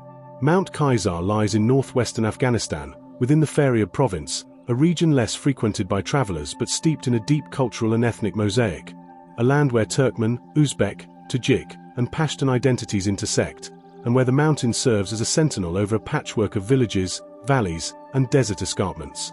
Its very location at the intersection of Afghan plateaus and Central Asian steppes gives it a mythic bearing, standing above a crossroads of trade, migration, and conflict that stretches back to the time of Alexander the Great. Unlike the snowbound summits of the central Hindu Kush, Mount Kaisar is rugged and rocky, often snow-free in summer, with sharp ridgelines, vertical cliffs, and deeply cut arroyos etched into its flanks. It is part of a dry, high-altitude desert zone, where vegetation is sparse, but medicinal herbs, wild almond trees, and tough grasses cling stubbornly to the ravines. In spring, flashes of color appear on the otherwise ochre and slate landscape. Poppies, tulips, and rare alpine wildflowers briefly igniting the slopes with defiant beauty before the summer sun scorches the land again. Climbing Mount Kaisar is not a routine expedition. There are no marked trails, no alpine clubs maintaining routes, no refuges or rescue services, only shepherd paths, animal trails, and centuries-old footways known to locals. Access typically begins near the provincial center, also named Kaisar, from which the mountain derives its name. From there, a trek into the surrounding valleys reveals stony rivers, goat-track terraces, and ruins of ancient forts that date back to the Kushan and Samanid periods, long before Afghanistan became a geopolitical flashpoint. The villagers here are wary but hospitable, shaped by a lifetime of endurance amid economic hardship, seismic instability, and political uncertainty. What strikes most visitors, if any reach this far, is not just the harshness of the landscape but the almost surreal silence that envelops the mountain. There is no hum of electricity, no roar of traffic. Only the wind, the bleat of distant flocks, the creak of a saddle on a donkey, and the faint echo of a child's voice from a stone-walled hamlet below. As you ascend, the world falls away, replaced by a stark intimacy with rock and sky. The temperature drops, the air thins, and the mountain's edges become more pronounced, serrated, volcanic, with a grandeur that is both unforgiving and magnetic. In geological terms, Mount Kaisar and the surrounding Hindu Kush region are part of one of the most tectonically active zones in the world. The Indian plate continues to crash into the Eurasian plate, pushing the mountains ever upward, shaking villages with regular earthquakes, and ensuring that nothing here remains still for long. The rocks themselves are a palimpsest of epochs, folded schists, ancient limestones, and crystalline gneisses pressed into new shapes by eons of pressure. In places, the strata are visibly twisted, almost sculptural, as if the Earth's crust had once convulsed in slow agony and then froze in mid-contortion. Yet even amid this primal turbulence, the mountain nurtures life. Snow leopards, though exceedingly rare, are believed to traverse the higher slopes of Kaisar and its sister peaks, their presence more legend than certainty. Ibex and markhor are more commonly sighted, leaping impossibly across crags, while golden eagles and lammergeiers ride the thermals overhead. These species, like the mountain itself, are survivors, ghosts of an ecosystem under threat but not yet extinguished. What makes Mount Kaisar even more compelling is its place within Afghan folklore and oral tradition. The mountain is woven into the songs and poetry of the region's ethnic groups, particularly the Pashtun and Uzbek communities, where it often represents a symbol of unattainable love, loneliness, or endurance against fate. The name Kaisar itself may be a linguistic echo of the Persian Kaisar or Caesar, implying a regal or commanding presence, appropriate for a peak that surveys its domain with austere authority. Indeed, there is an almost imperial gravity to the way Kaisar dominates its skyline, rising above the valleys like a throne carved from basalt. From its upper ridges, one can see across vast tracts of Afghanistan's northern plains, into the southern hills of Turkmenistan, and, on a clear day, even glimpse the distant shimmer of the Amu Darya, once known as the Oxus River, whose waters have fed empires and legends alike. But perhaps most haunting is the way Kaisar bears witness. It has seen caravans pass, empires rise and fall, Soviet tanks rumble through valleys, and modern drones buzz overhead. It stands in quiet testimony to what was, what is, and what might never be again. There are no maps that chart its ridges in detail, no major guidebooks that record its name, and few mountaineers who include it in their itineraries. Yet it endures, in the dust, the stone, the memory of the land.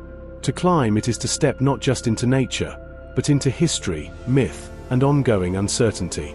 There is no fanfare at the summit, only the ragged breath of the climber, the scraping wind, and the profound sense of being in a place outside of time, untouched by tourism, unsoftened by infrastructure, and unchanged by modernity. Mount Kaisar is the kind of mountain that does not ask for attention. It waits. And for those few who come to know it, travelers, locals, shepherds, or poets, it leaves something behind. Not just memories or photographs, but a deep, visceral understanding of how powerful and eternal a mountain can feel when it stands not just against the sky, but against time itself. In the vast, unyielding expanse of Canada's northern frontier, where silence hangs heavy over ancient forests and the land speaks in the language of wind and stone, lies a surreal and relatively unknown mountain range that seems to have been plucked from a dream. Mount Hoodoo, nestled within the remote wilderness of the Yukon Territory. Towering over the Bonnet Plume River watershed, deep in the eastern ranges of the Selwyn Mountains, Mount Hoodoo is not merely a summit. It is a cathedral of stone spires, a fantastical labyrinth of colorful hoodoos, cliffs, and ridges that appear sculpted not by erosion alone, but by something far more artistic and untamed. To speak of Mount Hoodoo is to venture into one of the most inaccessible and visually otherworldly landscapes in North America. Far removed from roads, cities, and even typical hiking routes, this mountain can only be approached by floatplane, bushplane, or multi-day canoe expeditions. It resides within the proposed boundaries of the Peel Watershed Regional Land Use Plan, an area nearly the size of Ireland that is fiercely protected by indigenous communities, conservationists, and environmentalists due to its ecological and cultural significance. The word hoodoo refers to naturally occurring stone spires, pinnacles, and pillars, typically formed by wind and water erosion acting over millennia on layers of sedimentary rock. What sets Mount Hoodoo apart is the density, height, and color of its formations. These aren't just scattered stone towers, they rise in clusters and ridgelines, erupting from the earth in whimsical and sometimes terrifying configurations. Tall, narrow, asymmetrical, and glowing in tones of rust red, gold, ochre, pale violet, and iron grey. From a distance, the spires resemble the petrified remnants of some ancient city, long forgotten and swallowed by the land.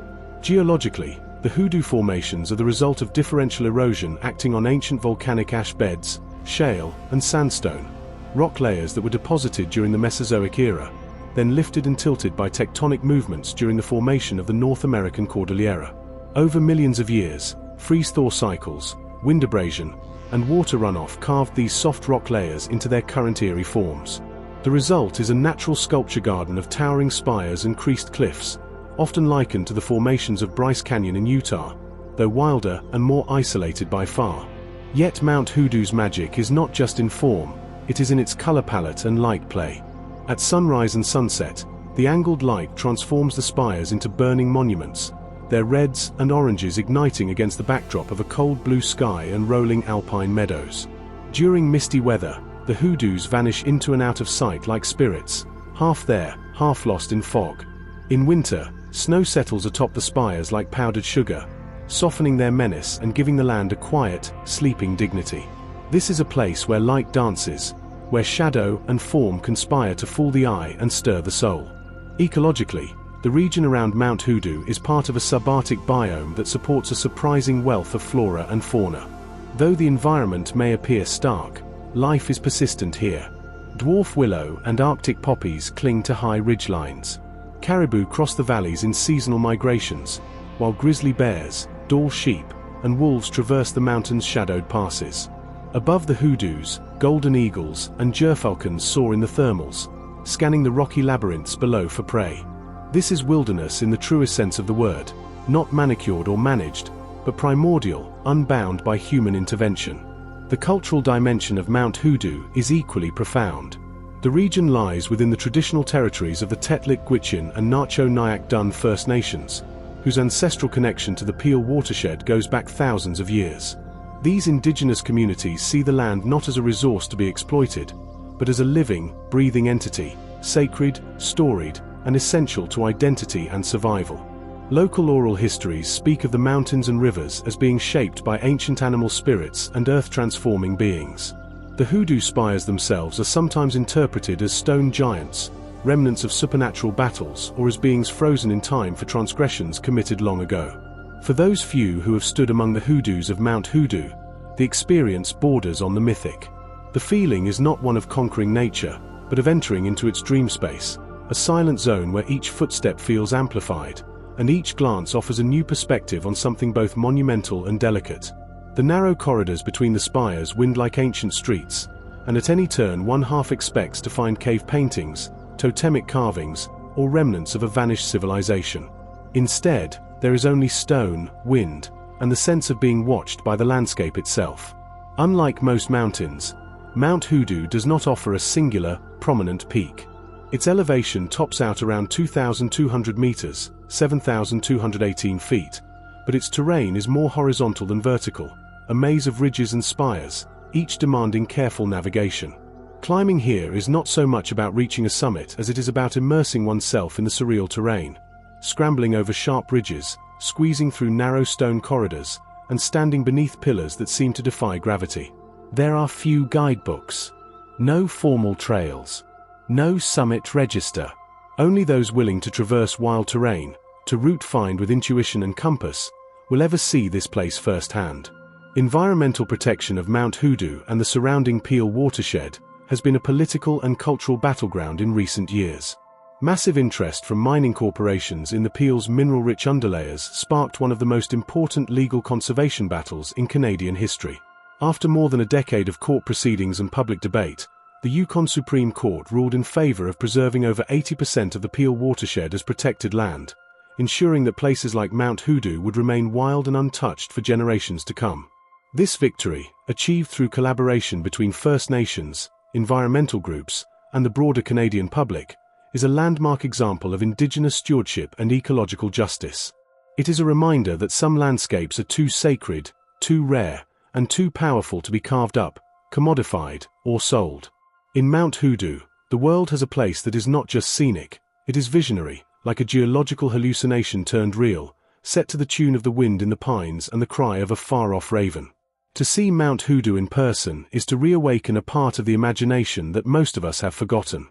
It is to walk through a landscape that feels designed by myth, where every angle seems impossible, every shadow speaks in riddles, and the land itself feels alive with a presence you cannot quite name. Here, stone towers rise like questions, never meant to be answered, only witnessed.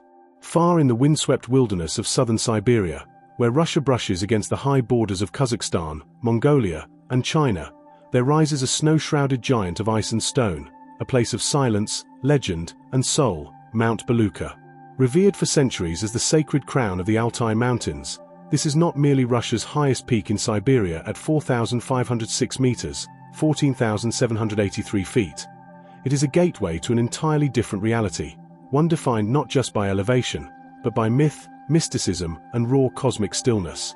Belukha's name derives from the Russian word bely, meaning white, and the mountain lives up to it with imposing grandeur.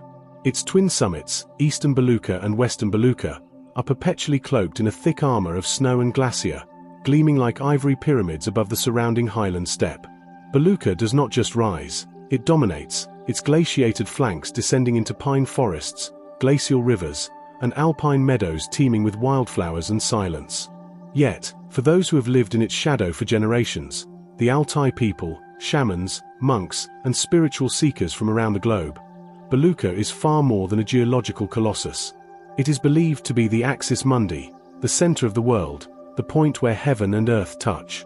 In local mythology, it is the entrance to Shambhala or Belovedi, a mythical kingdom of peace, purity, and eternal knowledge, hidden from all but the most enlightened. To stand at the foot of Belukha is not just a physical journey, it is a pilgrimage into the realm of spirit and story. The Altai Mountains themselves are a UNESCO World Heritage Site, recognized under the collective name Golden Mountains of Altai for their outstanding biodiversity, cultural importance, and exceptional natural beauty. Among all the ridges, rivers, and peaks of this expanse, Mount Belukha holds the throne as the spiritual heart of Siberia. It straddles the border of Altai Republic, Russia, and East Kazakhstan, part of the Khatun Range, which cuts a jagged path through remote wilderness cloaked in larch forest and Arctic blue glacial streams. Climbing Mount Belukha is no simple feat. The mountain is remote, accessible only after long overland travel and a multi-day trek or horseback journey through dense taiga and river crossings. Most expeditions begin from the village of Tunga, located in the UST Koksinsky district of the Altai Republic. From there, travelers must cross the Khatun River, move through the Akham Valley, and eventually reach Lake Akham, a glacial basin so serene that it reflects the twin peaks of Belukha like a mirror to the divine. The journey to Belukha is as much a ritual purification as it is a physical endeavor. Pilgrims often stop at sacred sites along the way, stone circles, ancient petroglyphs, offering trees, and shamanic totems where prayer ribbons flutter in the wind. Even before setting foot on the mountain, travelers feel they have entered a threshold between worlds. The atmosphere is heavy with reverence. The mountain, often veiled in mists, seems to guard its own mystery with jealous intensity. Belukha is encased by more than a dozen glacier, most notably the Beryl Glacier and the Akham Glacier, which descend from the shoulders of the peaks like ancient tongues of frozen time. Glacial meltwaters feed the Khatun River, itself considered sacred and a source of spiritual power by the indigenous Altaians. The roar of its flow is more than hydrology, it's the heartbeat of the mountain, echoing through pine-scented air and rugged canyon. For mountaineers, the climb is technical and dangerous, especially beyond the Akham Wall, a steep and icy face requiring proper alpine gear, weather calculation, and a high tolerance for altitude, exposure, and unpredictability. Avalanches, crevasses, and blizzards are all real threats.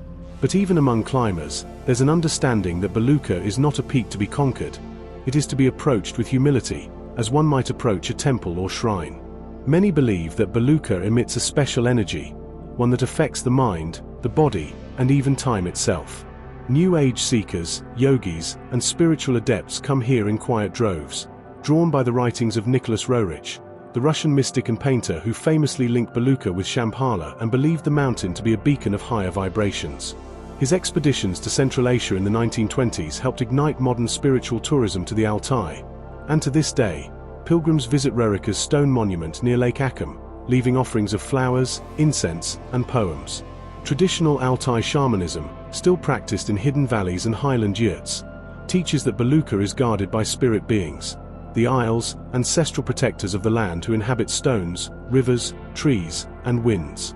Shamans conduct ceremonies facing the mountain, drum to call spirits, and enter trance states seeking knowledge or healing for their people. The sky above Belukar, often a shifting canopy of cloud and sun, is seen as the realm of Oljan, the highest deity of the Altaic pantheon, a creator god of sky and light. Every crack of thunder and sudden gust of wind may be interpreted as communication from these unseen realms. But even outside spiritual circles, Belukar holds an eerie allure. Photographers and naturalists report inexplicable silence around certain zones, a kind of muffled auditory field. Some climbers speak of lucid dreams or altered perceptions after spending days in the mountain's shadow. Whether due to the altitude, isolation, or psychological power of the landscape, it is clear that Belukar does something to those who dwell near it. It reshapes perception, humbles the ego, and evokes emotions older than language. Wildlife, though elusive, thrives here. The forests are home to brown bears, lynx, wolverines, and Siberian ibex. Overhead soar lammergeiers, vultures so massive and regal they were once mistaken for dragons. The surrounding meadows bloom with edelweiss, blue poppies, and rare alpine herbs used in traditional Altai medicine.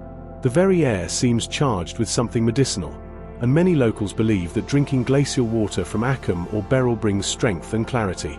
And yet, Belukar is not immune to threat. Though its remoteness offers a measure of protection, the increasing popularity of spiritual tourism and climate change present new challenges. Glacier retreat is visible year to year. Local communities face the pressures of balancing economic opportunity with the preservation of their spiritual and environmental legacy. But for now, the mountain endures, white, watchful, and overwhelmingly silent. There are no ski lifts, no paved roads, no summit gift shops. Belukar gives nothing easily. But to those who come in good faith, whether to climb, to pray, to observe, or to simply be, it offers something no other mountain can: the presence of the sacred, woven directly into the land itself. As the light fades across the ridge, and the twin summits of Belukar turn from gold to silver to violet shadow, one realizes that the true summit may not lie at 4,506 meters, but somewhere deeper, in the heart, the breath, the space between worlds where stone meets sky, and myth becomes memory. To journey into the rugged interior of western Sichuan, China, is to enter a land of crumpled stone, shifting cloud, and stories whispered through alpine winds. It is here, on the edge of the Tibetan plateau, that one finds the mighty Minya Konka, also known as Mount Gongar, a towering ice pyramid revered as the king of Sichuan. While the southern face of this colossal peak has long drawn photographers and pilgrims, it is the north ridge, rarely seen and even more rarely climbed, that holds the mountain's true mystery and raw, unfiltered majesty. At 7,556 meters, 24,790 feet, Mount Gongar is the highest peak east of the Himalayas, its knife-like summit vaulting into the thin blue of the upper atmosphere. For centuries, it has stood as a spiritual sentinel over the Kham region, sacred to local Tibetan communities, feared by mountaineers, and shrouded in stories of wrathful deities, lost expeditions, and unexplored ridgelines. The north ridge of Mount Gongar, remote, glaciated, and unyielding, is perhaps the most formidable and mystically charged sector of the entire mountain. Reaching the north ridge is an expedition in itself. Unlike the relatively more accessible southern approaches, which pass through the town of Kangding and the Hailuogu Glacier Park, the northern face must be approached through wild, scarcely mapped terrain, threading through high-altitude passes, dense coniferous forest, and glacial river valleys. One must move through traditional camper villages, where stone houses lean into mountainsides and mani walls. Tibetan Buddhist stone carvings line the paths like silent prayers. The Gongar North Ridge rises not as a singular blade of stone but as a series of towering ice walls, serrated crests, and fractured seracs, all towering above deep-cut glacial troughs. It is wild country, no tourism infrastructure, no trail markers, and no reliable maps. The terrain is shaped by glaciation and tectonic fury, with moraines, crevasses, and avalanche chutes marking every kilometer. The air grows thin and sharp quickly, and storms can arrive in minutes. Lightning flashing over glacier, hail cracking down like rifle fire, the wind roaring through ice-choked corridors with terrifying violence. For locals, the North Ridge is not just inhospitable, it is sacred and forbidden. Many believe that Gongar is guarded by mountain spirits, and the North Face in particular is viewed as their most private and potent realm. Oral traditions speak of climbers who attempted to scale it without performing proper rituals and who were never seen again. Whether one believes in such spirits or not, the fatality rate on the mountain, especially from the north, is among the highest in Asia. More than 20 climbers have died attempting Gongar, many of them vanishing in avalanches or simply never returning. Geologically, the North Ridge is an awe-inspiring study in plate collision and uplift. The collision between the Indian and Eurasian tectonic plates pushes the entire eastern edge of the Himalaya and the Hungduan Mountains upward, and Gongar stands as a lonely, icy testament to that ongoing continental struggle.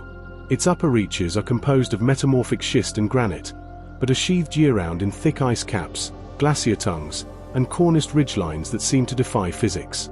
Beneath this forbidding geology, however, lies astonishing ecological richness.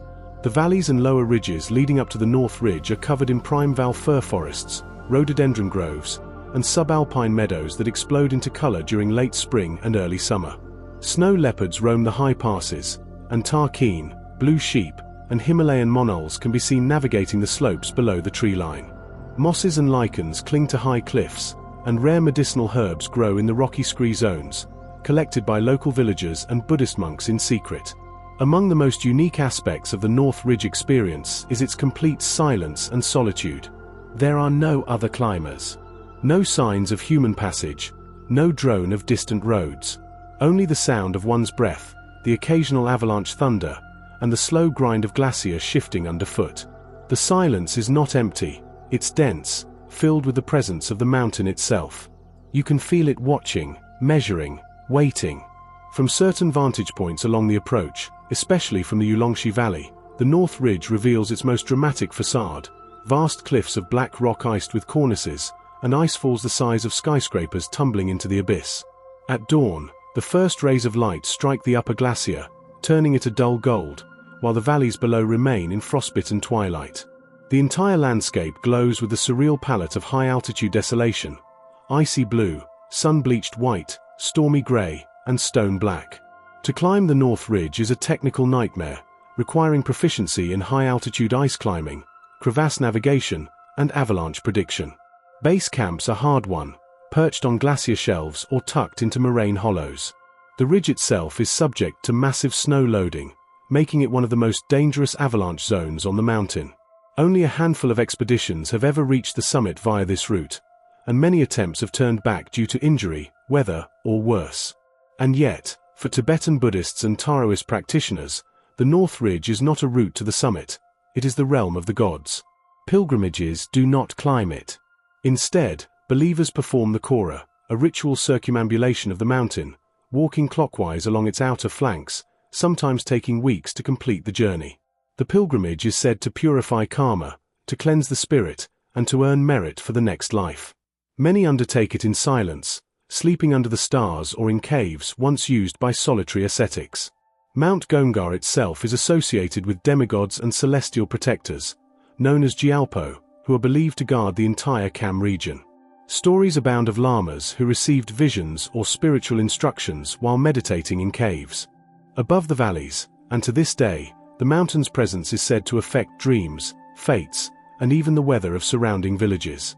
At night, standing on a rocky shelf overlooking the North Ridge, one sees the stars like nowhere else in the world. A sky unspoiled by artificial light, ablaze with the Milky Way, constellations circling silently above the sleeping peak. The summit glows faintly in the moonlight, casting a blue-white luminescence over the glacier, as if illuminated from within. It feels less like standing on a mountain and more like standing at the edge of a forgotten world, one in which the earth still speaks in the language of wind, stone, and silence. Few will ever see the north ridge of Gongar.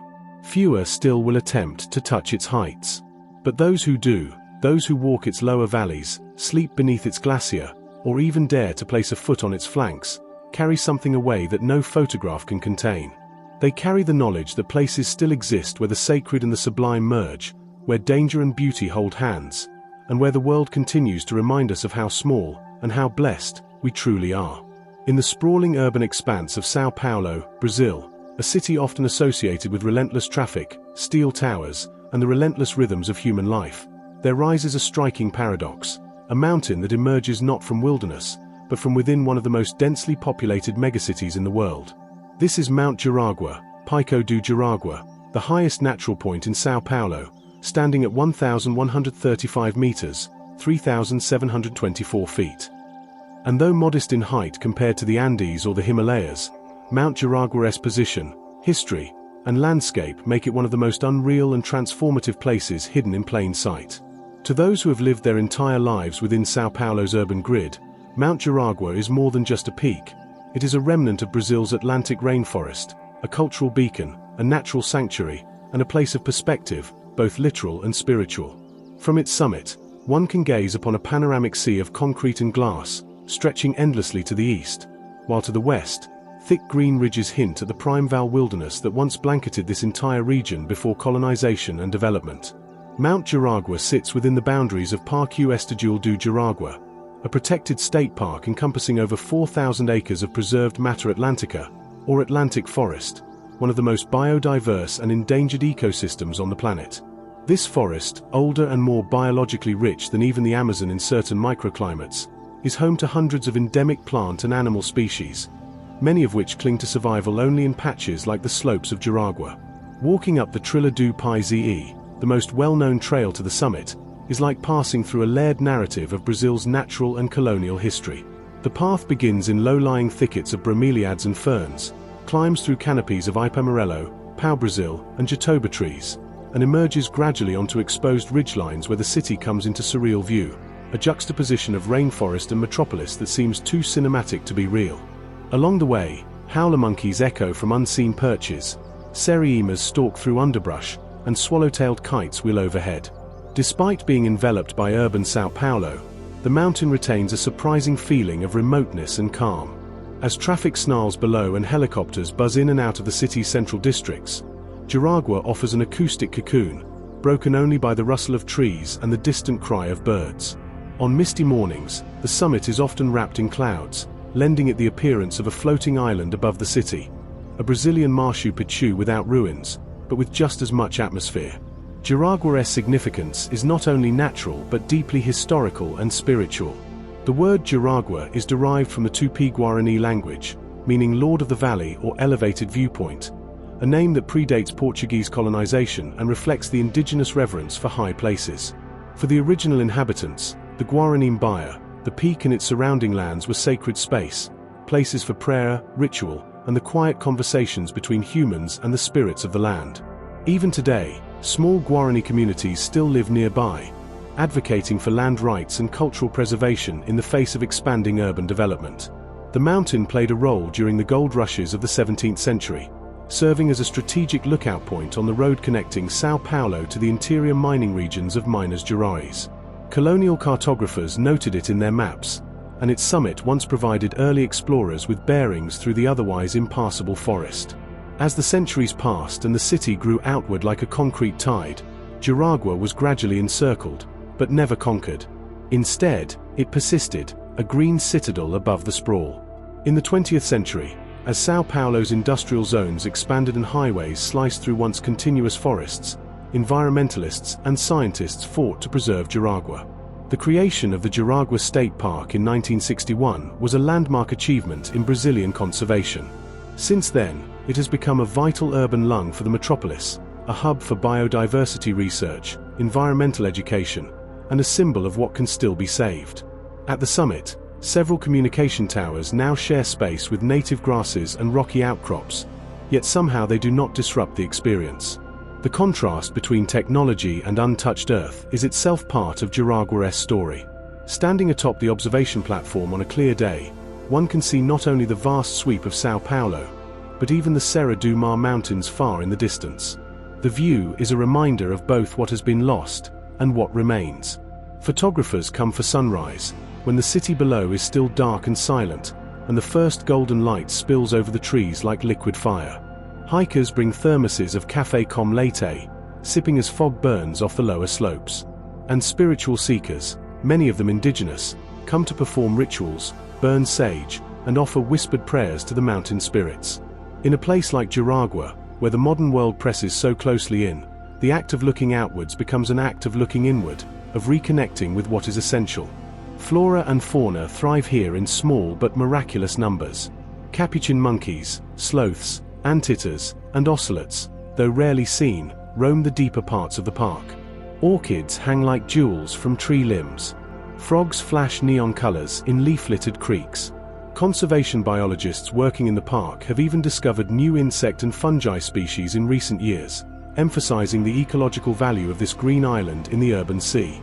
Yet like many wild spaces near cities, Mount Jaragua is not without its challenges.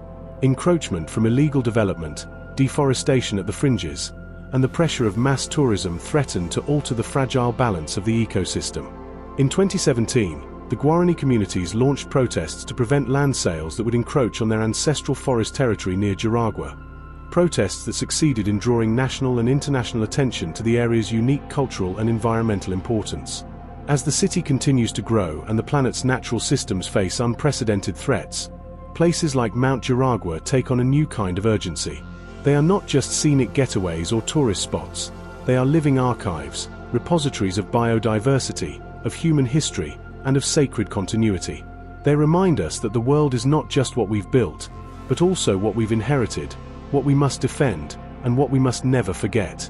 In the end, to ascend Mount Jaragua is to travel not just upward, but inward and backward, into a deeper understanding of Brazil's ecological soul, its indigenous memory, and the persistent miracle of nature enduring beneath the footprint of a megacity. Whether you go to hike, to reflect, to study, or to pray, you will leave carrying something more than just a memory. You will carry a piece of the mountain's silence, its gaze, and its patient, enduring spirit. In the far reaches of Russia's eastern frontier, where the land rumbles, the earth exhales smoke, and ice and fire live in uneasy balance, there rises a towering monolith that commands awe, fear, and reverence: Mount Kliuchevskaya Sopka. Situated on the Kamchatka Peninsula, a wild and volcanic region extending into the Pacific Ring of Fire, this staggering volcano is Eurasia's highest active volcano, soaring to 4,750 meters, 15,584 feet, above sea level. Shaped like a perfect pyramid and cloaked year-round in snow, it is both one of the most beautiful and dangerous mountains on Earth, a place where the ancient and the primal remain raw and unfiltered. To gaze upon Kliuchevskaya Sopka is to behold something that appears more myth than geology.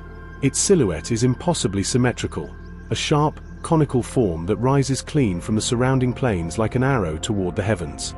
On clear days, its white crown can be seen from hundreds of kilometers away, while at night, when active, it glows ominously with streams of molten lava, red against the black sky, as if the Earth itself were bleeding light into the cosmos. Around it, the Kliuchevskaya volcanic group sprawls, including Mount Cayman, Bazimiani, Tolbachik, and over a dozen other volcanic peaks, many of which are also active or dormant. But none match the scale, symmetry, or sheer power of Kliuchevskaya Sopka. This region is one of the most seismically and volcanically active zones on the planet. Kamchatka sits atop a triple junction of tectonic plates. The Eurasian, North American, and Pacific plates collide and interact beneath the peninsula, giving rise to a landscape that is constantly shifting, rumbling, and spewing. Kliuchevskaya Sopka itself is incredibly young by geological standards, estimated to be just 7,000 years old, and still growing. It is a stratovolcano, made up of alternating layers of hardened lava, volcanic ash, and pyroclastic debris, and it erupts with terrifying regularity. Eruptions can be explosive or effusive, producing anything from ash clouds that rise over 10 kilometers into the stratosphere, to rivers of lava that pour down its flanks, setting forests alight and altering the course of rivers. In its more violent episodes, Kliuchevskaya Sopka emits volcanic bombs, lightning-filled ash plumes, and lahars, deadly mudflows that sweep down with avalanche speed. Satellite images often capture the volcano mid-eruption, with a plume piercing through cloud cover, trailing for miles over the Pacific. And yet, for all its violence, the mountain is breathtakingly beautiful. Its slopes, depending on the season, are etched with icy ridgelines, powdered in snow, or streaked with dark volcanic rock that glistens like obsidian. Glacier descend from its upper flanks, fractured and glistening, though they retreat slowly as the climate warms and the heat from below accelerates their melt. Surrounding the base is a strange and eerie zone, an ash desert, black and silent, littered with cinders, basalt fragments, and scorched earth. But just beyond that, life returns. Tundra meadows, birch forests, and moss-carpeted lava fields stretch outward like a protective skirt. Despite the inhospitable terrain and the danger posed by eruptions, wildlife survives here. Brown bears, snow sheep, Arctic foxes, and even wolverines traverse the Kamchatka wilderness. Overhead, Steller's sea eagles and peregrine falcons circle, while the rivers that originate in volcanic meltwaters teem with migrating salmon. This convergence of extremes, fire, ice, predator, prey, eruption, silence, gives the region an almost mythological quality, as if nature here is more elemental, less tamed, more expressive of the Earth's original voice. Human presence around Kliuchevskaya Sopka is sparse but ancient. The nearby settlement of Kliuchi, which gives the mountain its name, is home to a small population of hardy locals, many of whom are descended from Russian settlers, Soviet-era scientists, or the indigenous Koryak and Itelmen peoples, who have coexisted with the volcanoes for millennia. To these indigenous groups, the volcano is a spiritual being, not merely a mountain. It is believed to house the souls of ancestors, and eruptions are often interpreted as expressions of anger, grief, or sacred transformation.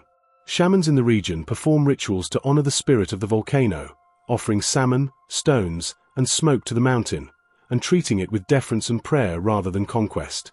Climbing Kliuchevskaya Sopka is considered one of the most difficult and dangerous ascents in Russia.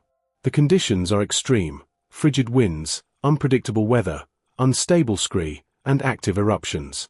Most climbers approach from the southern and southeastern flanks, establishing base camps at around 3,000 meters before making multi-day summit pushes. The climb itself requires technical skill, crampons, ice axes, and a deep familiarity with volcanic terrain. The risk of being caught in an eruption is very real, and many expeditions are postponed or cancelled due to sudden volcanic activity. Those who summit do so at the whim of the mountain, never in mastery, always in surrender. Yet climbers, volcanologists, and adventurers are drawn here not just for the thrill, but for the purity of the experience. To ascend Kliuchevskaya Sopka is to enter a world stripped of distraction, where every breath is earned, every step deliberate, and every moment edged with intensity. Standing on its upper slopes, surrounded by smoke vents, ice crusts, and glowing rock, one feels like a traveler in a pre-human age, where the Earth was still forming itself in heat and stone. The Kamchatka Peninsula, including Kliuchevskaya Sopka and its surrounding volcanic group, is a UNESCO World Heritage Site, recognized for its exceptional geodiversity and untouched wilderness. And yet, it remains remarkably underexplored by international tourism. This is due partly to its remoteness, accessible only by air from cities like Petropavlovsk-Kamchatsky, and partly to the harshness of the environment, which demands preparation, respect, and resilience. There are no roads to the summit, no cable cars, no lodges. Just sky, stone, and steam. Interestingly, some scientists and spiritual thinkers view Kliuchevskaya Sopka as more than just a volcano. They see it as a kind of terrestrial antenna, a place where the Earth's electromagnetic forces surge with unusual intensity. During eruptions, some report strange phenomena: compasses spinning erratically, electronics failing, animals migrating in unusual patterns. Whether these are myth or measurable effects is still debated, but what is certain is that the volcano has a presence, a consciousness, perhaps, felt by those who spend enough time in its shadow. Photographers and documentarians brave the cold and isolation to capture Kliuchevskaya's eruptions, and their images often appear surreal. Molten lava bursting through snow, ash clouds colliding with moonlight, and northern lights dancing over erupting cones. The contrast of fire and frost, life and desolation, makes every frame feel like a vision from another planet. And indeed, NASA has studied Kamchatka's volcanism extensively, using satellite data to understand how Earth processes mirror those on Mars and Io, a moon of Jupiter. But no photograph, no documentary, no written word can ever fully contain the experience of being there. Standing on the blackened flank of Kliuchevskaya Sopka, hearing the hiss of fumaroles, feeling the deep tremor of magma far below, and watching as steam curls into the infinite blue of a Siberian sky. It is in these moments that one understands, this mountain is not part of the past.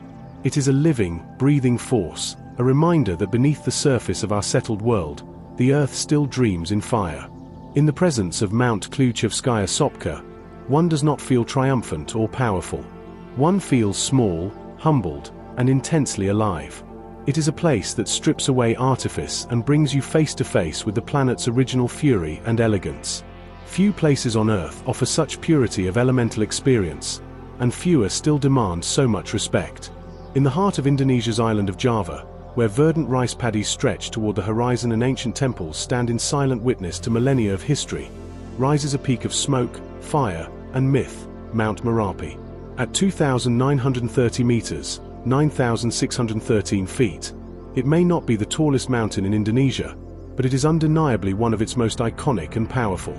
Known as Gunung Merapi, meaning mountain of fire, it is one of the most active and dangerous volcanoes on the planet, erupting with regular and often devastating force. Yet, despite, or perhaps because of, its volatile nature, Merapi is a place of deep reverence, cultural significance, and astonishing natural beauty, where the line between destruction and creation is blurred into a kind of sacred equilibrium. Located near the city of Yogyakarta, a hub of Javanese culture and scholarship, Mount Merapi dominates both the landscape and the spiritual imagination of Java. Its conical summit is almost always wreathed in white smoke, whispering into the sky like a ceaseless warning. During active phases, the plume grows darker, sometimes churning into mushroom-shaped columns of ash, spewing lava domes, pyroclastic flows, and ashfall that can smother entire regions in minutes.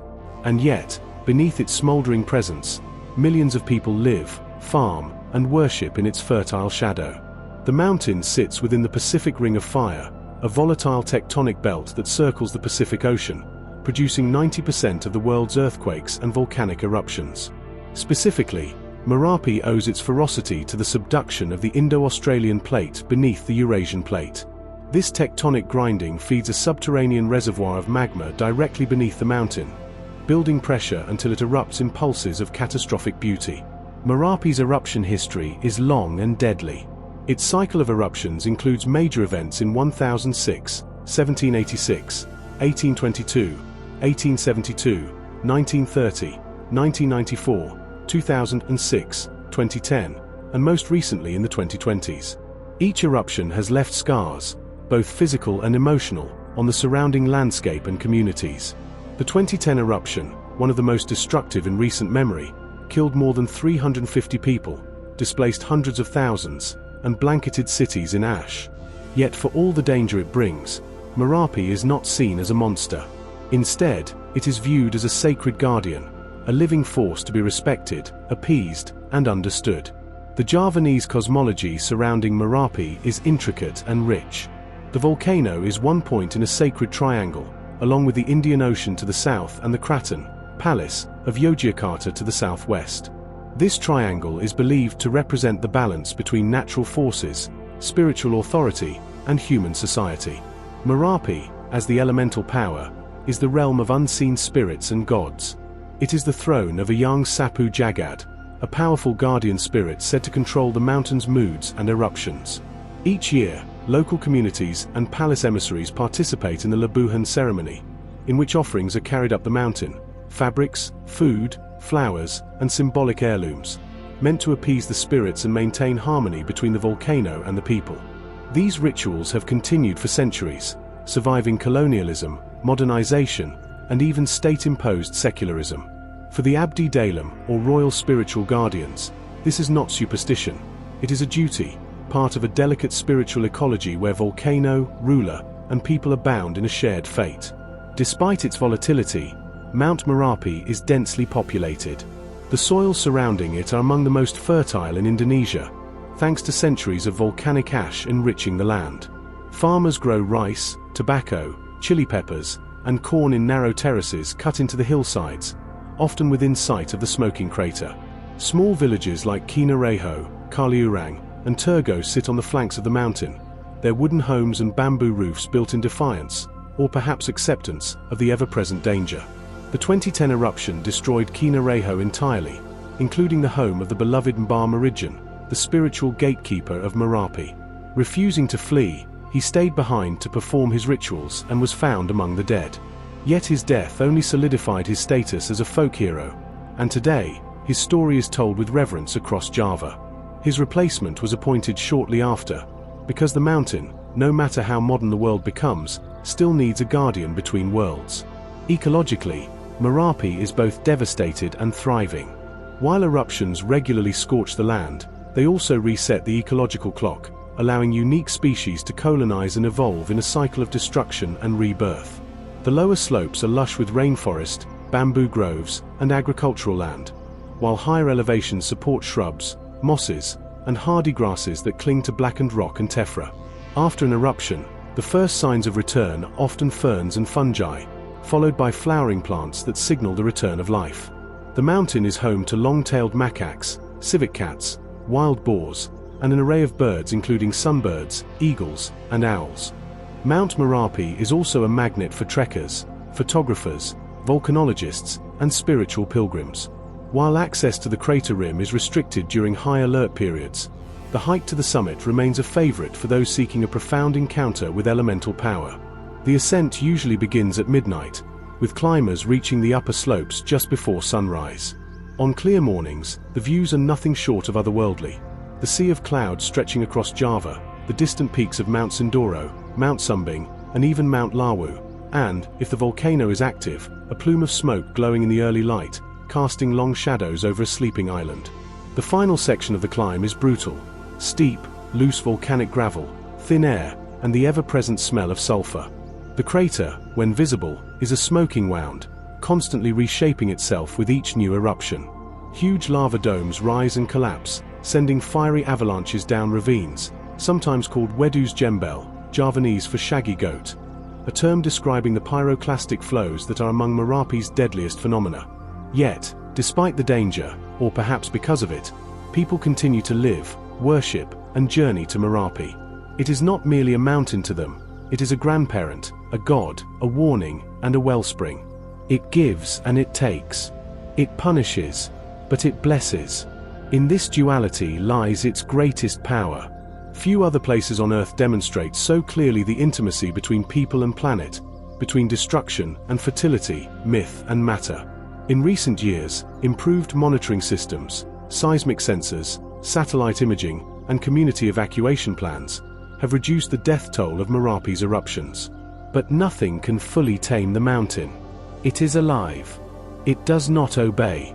It listens only to the deep, hot movements within the earth, movements that no machine or model can fully predict. To visit Mount Merapi is to experience the earth not as background scenery, but as protagonist, force, and spirit. You do not leave Merapi unchanged. The image of its smoking summit, rising above rice fields, prayer flags, and ancient temples, stays with you, a reminder that beneath our civilizations, the planet still breathes fire, and sometimes, it speaks. Deep in the heart of the Rocky Mountains of Colorado, a land where sky and stone tangle in an endless ballet of elevation and silence, stands a towering sentinel known as Mount La Plata. Rising to a height of 14,336 feet, 4,372 meters, it is the fifth highest summit in Colorado, part of the formidable Sawatch Range, and a jewel in the constellation of peaks known as the Fortinus. Mountains exceeding 14,000 feet in elevation, each revered by mountaineers, hikers, and lovers of the high alpine world. But Mount La Plata is not just a statistic. It is a place where the grandeur of alpine geology converges with fragile meadows, ancient weather-worn ridgelines, and a silence so total it feels like prayer. The name La Plata comes from the Spanish for silver, a nod to the mountain's glittering mining past. In the 1800s, the slopes around this peak were swarmed by prospectors and fortune seekers, drawn by rumors of rich veins of silver ore. While some settlements flourished briefly and ghost towns sprang up in the surrounding valleys, the mountain's riches turned out to be more fleeting than promised. Nature, meanwhile, remained eternal. Today, little remains of the mines except a few rusting tools, overgrown trails, and collapsed shacks, a sharp contrast to the pristine wilderness that now dominates this terrain. Mount La Plata is often overshadowed in notoriety by its slightly taller neighbor, Mount Elbert, the highest peak in the Rockies. But those who have wandered La Plata's slopes know its magic runs deeper than just elevation. Its ridges are sharp and sculpted, its valleys wide and choked with wildflowers in summer, and its summit view reveals an endless ocean of alpine wonder. Peak after peak, layer after shimmering blue-gray layer, stretching across Colorado's mountainous backbone. The most popular ascent begins near Lake Creek, along the La Plata Peak Trail, which gains over 4,300 vertical feet across roughly 9 miles round trip. The first portion of the trail cuts through dense stands of Engelmann spruce, Douglas fir, and quaking aspen, their branches alive with the chatter of mountain chickadees and the occasional distant call of an elk. In autumn, the aspens turn gold, and the entire forest seems to shimmer in ethereal light, a scene worthy of painting or poem. Emerging from the forest, the trail opens into a broad basin carved by glacier, now home to lush meadows fed by snowmelt streams. In early summer, these meadows erupt in color. Alpine bluebells, Indian paintbrush, columbine, Colorado's state flower, and purple aster cover the ground like a wild tapestry. The air is thin, clean, and alive with the buzzing of bees and the hum of dragonflies. You may even spot pika, small, round alpine mammals, squeaking among the talus rocks, or marmots basking lazily on sun-warmed boulders. As the trail ascends, the gentle meadows give way to steeper switchbacks, rock scrambles, and finally to the windswept upper ridgeline, the mountain's true character. Here, the terrain becomes more exposed. Sharp granite ridges jut out like vertebrae of the earth, and the wind moves with startling force, unobstructed by trees or shelter. In every direction, one sees the rugged glory of the Sawatch Range, deep glacial valleys, hanging cirques, and spires of stone all basking in the hard brilliance of alpine sun. Standing atop Mount La Plata is an experience of height in more than just geography. At the summit, one's thoughts slow, the noise of the world fades, and a new rhythm, older, elemental, takes over. The sky above is an endless, deep blue. To the west, the Elk Mountains shimmer in the distance. To the east, the Arkansas River threads its way through mountain valleys, a silver ribbon glimpsed through breaks in the forest. And everywhere, silence, space, light. For all its wildness, Mount La Plata is not devoid of human connection.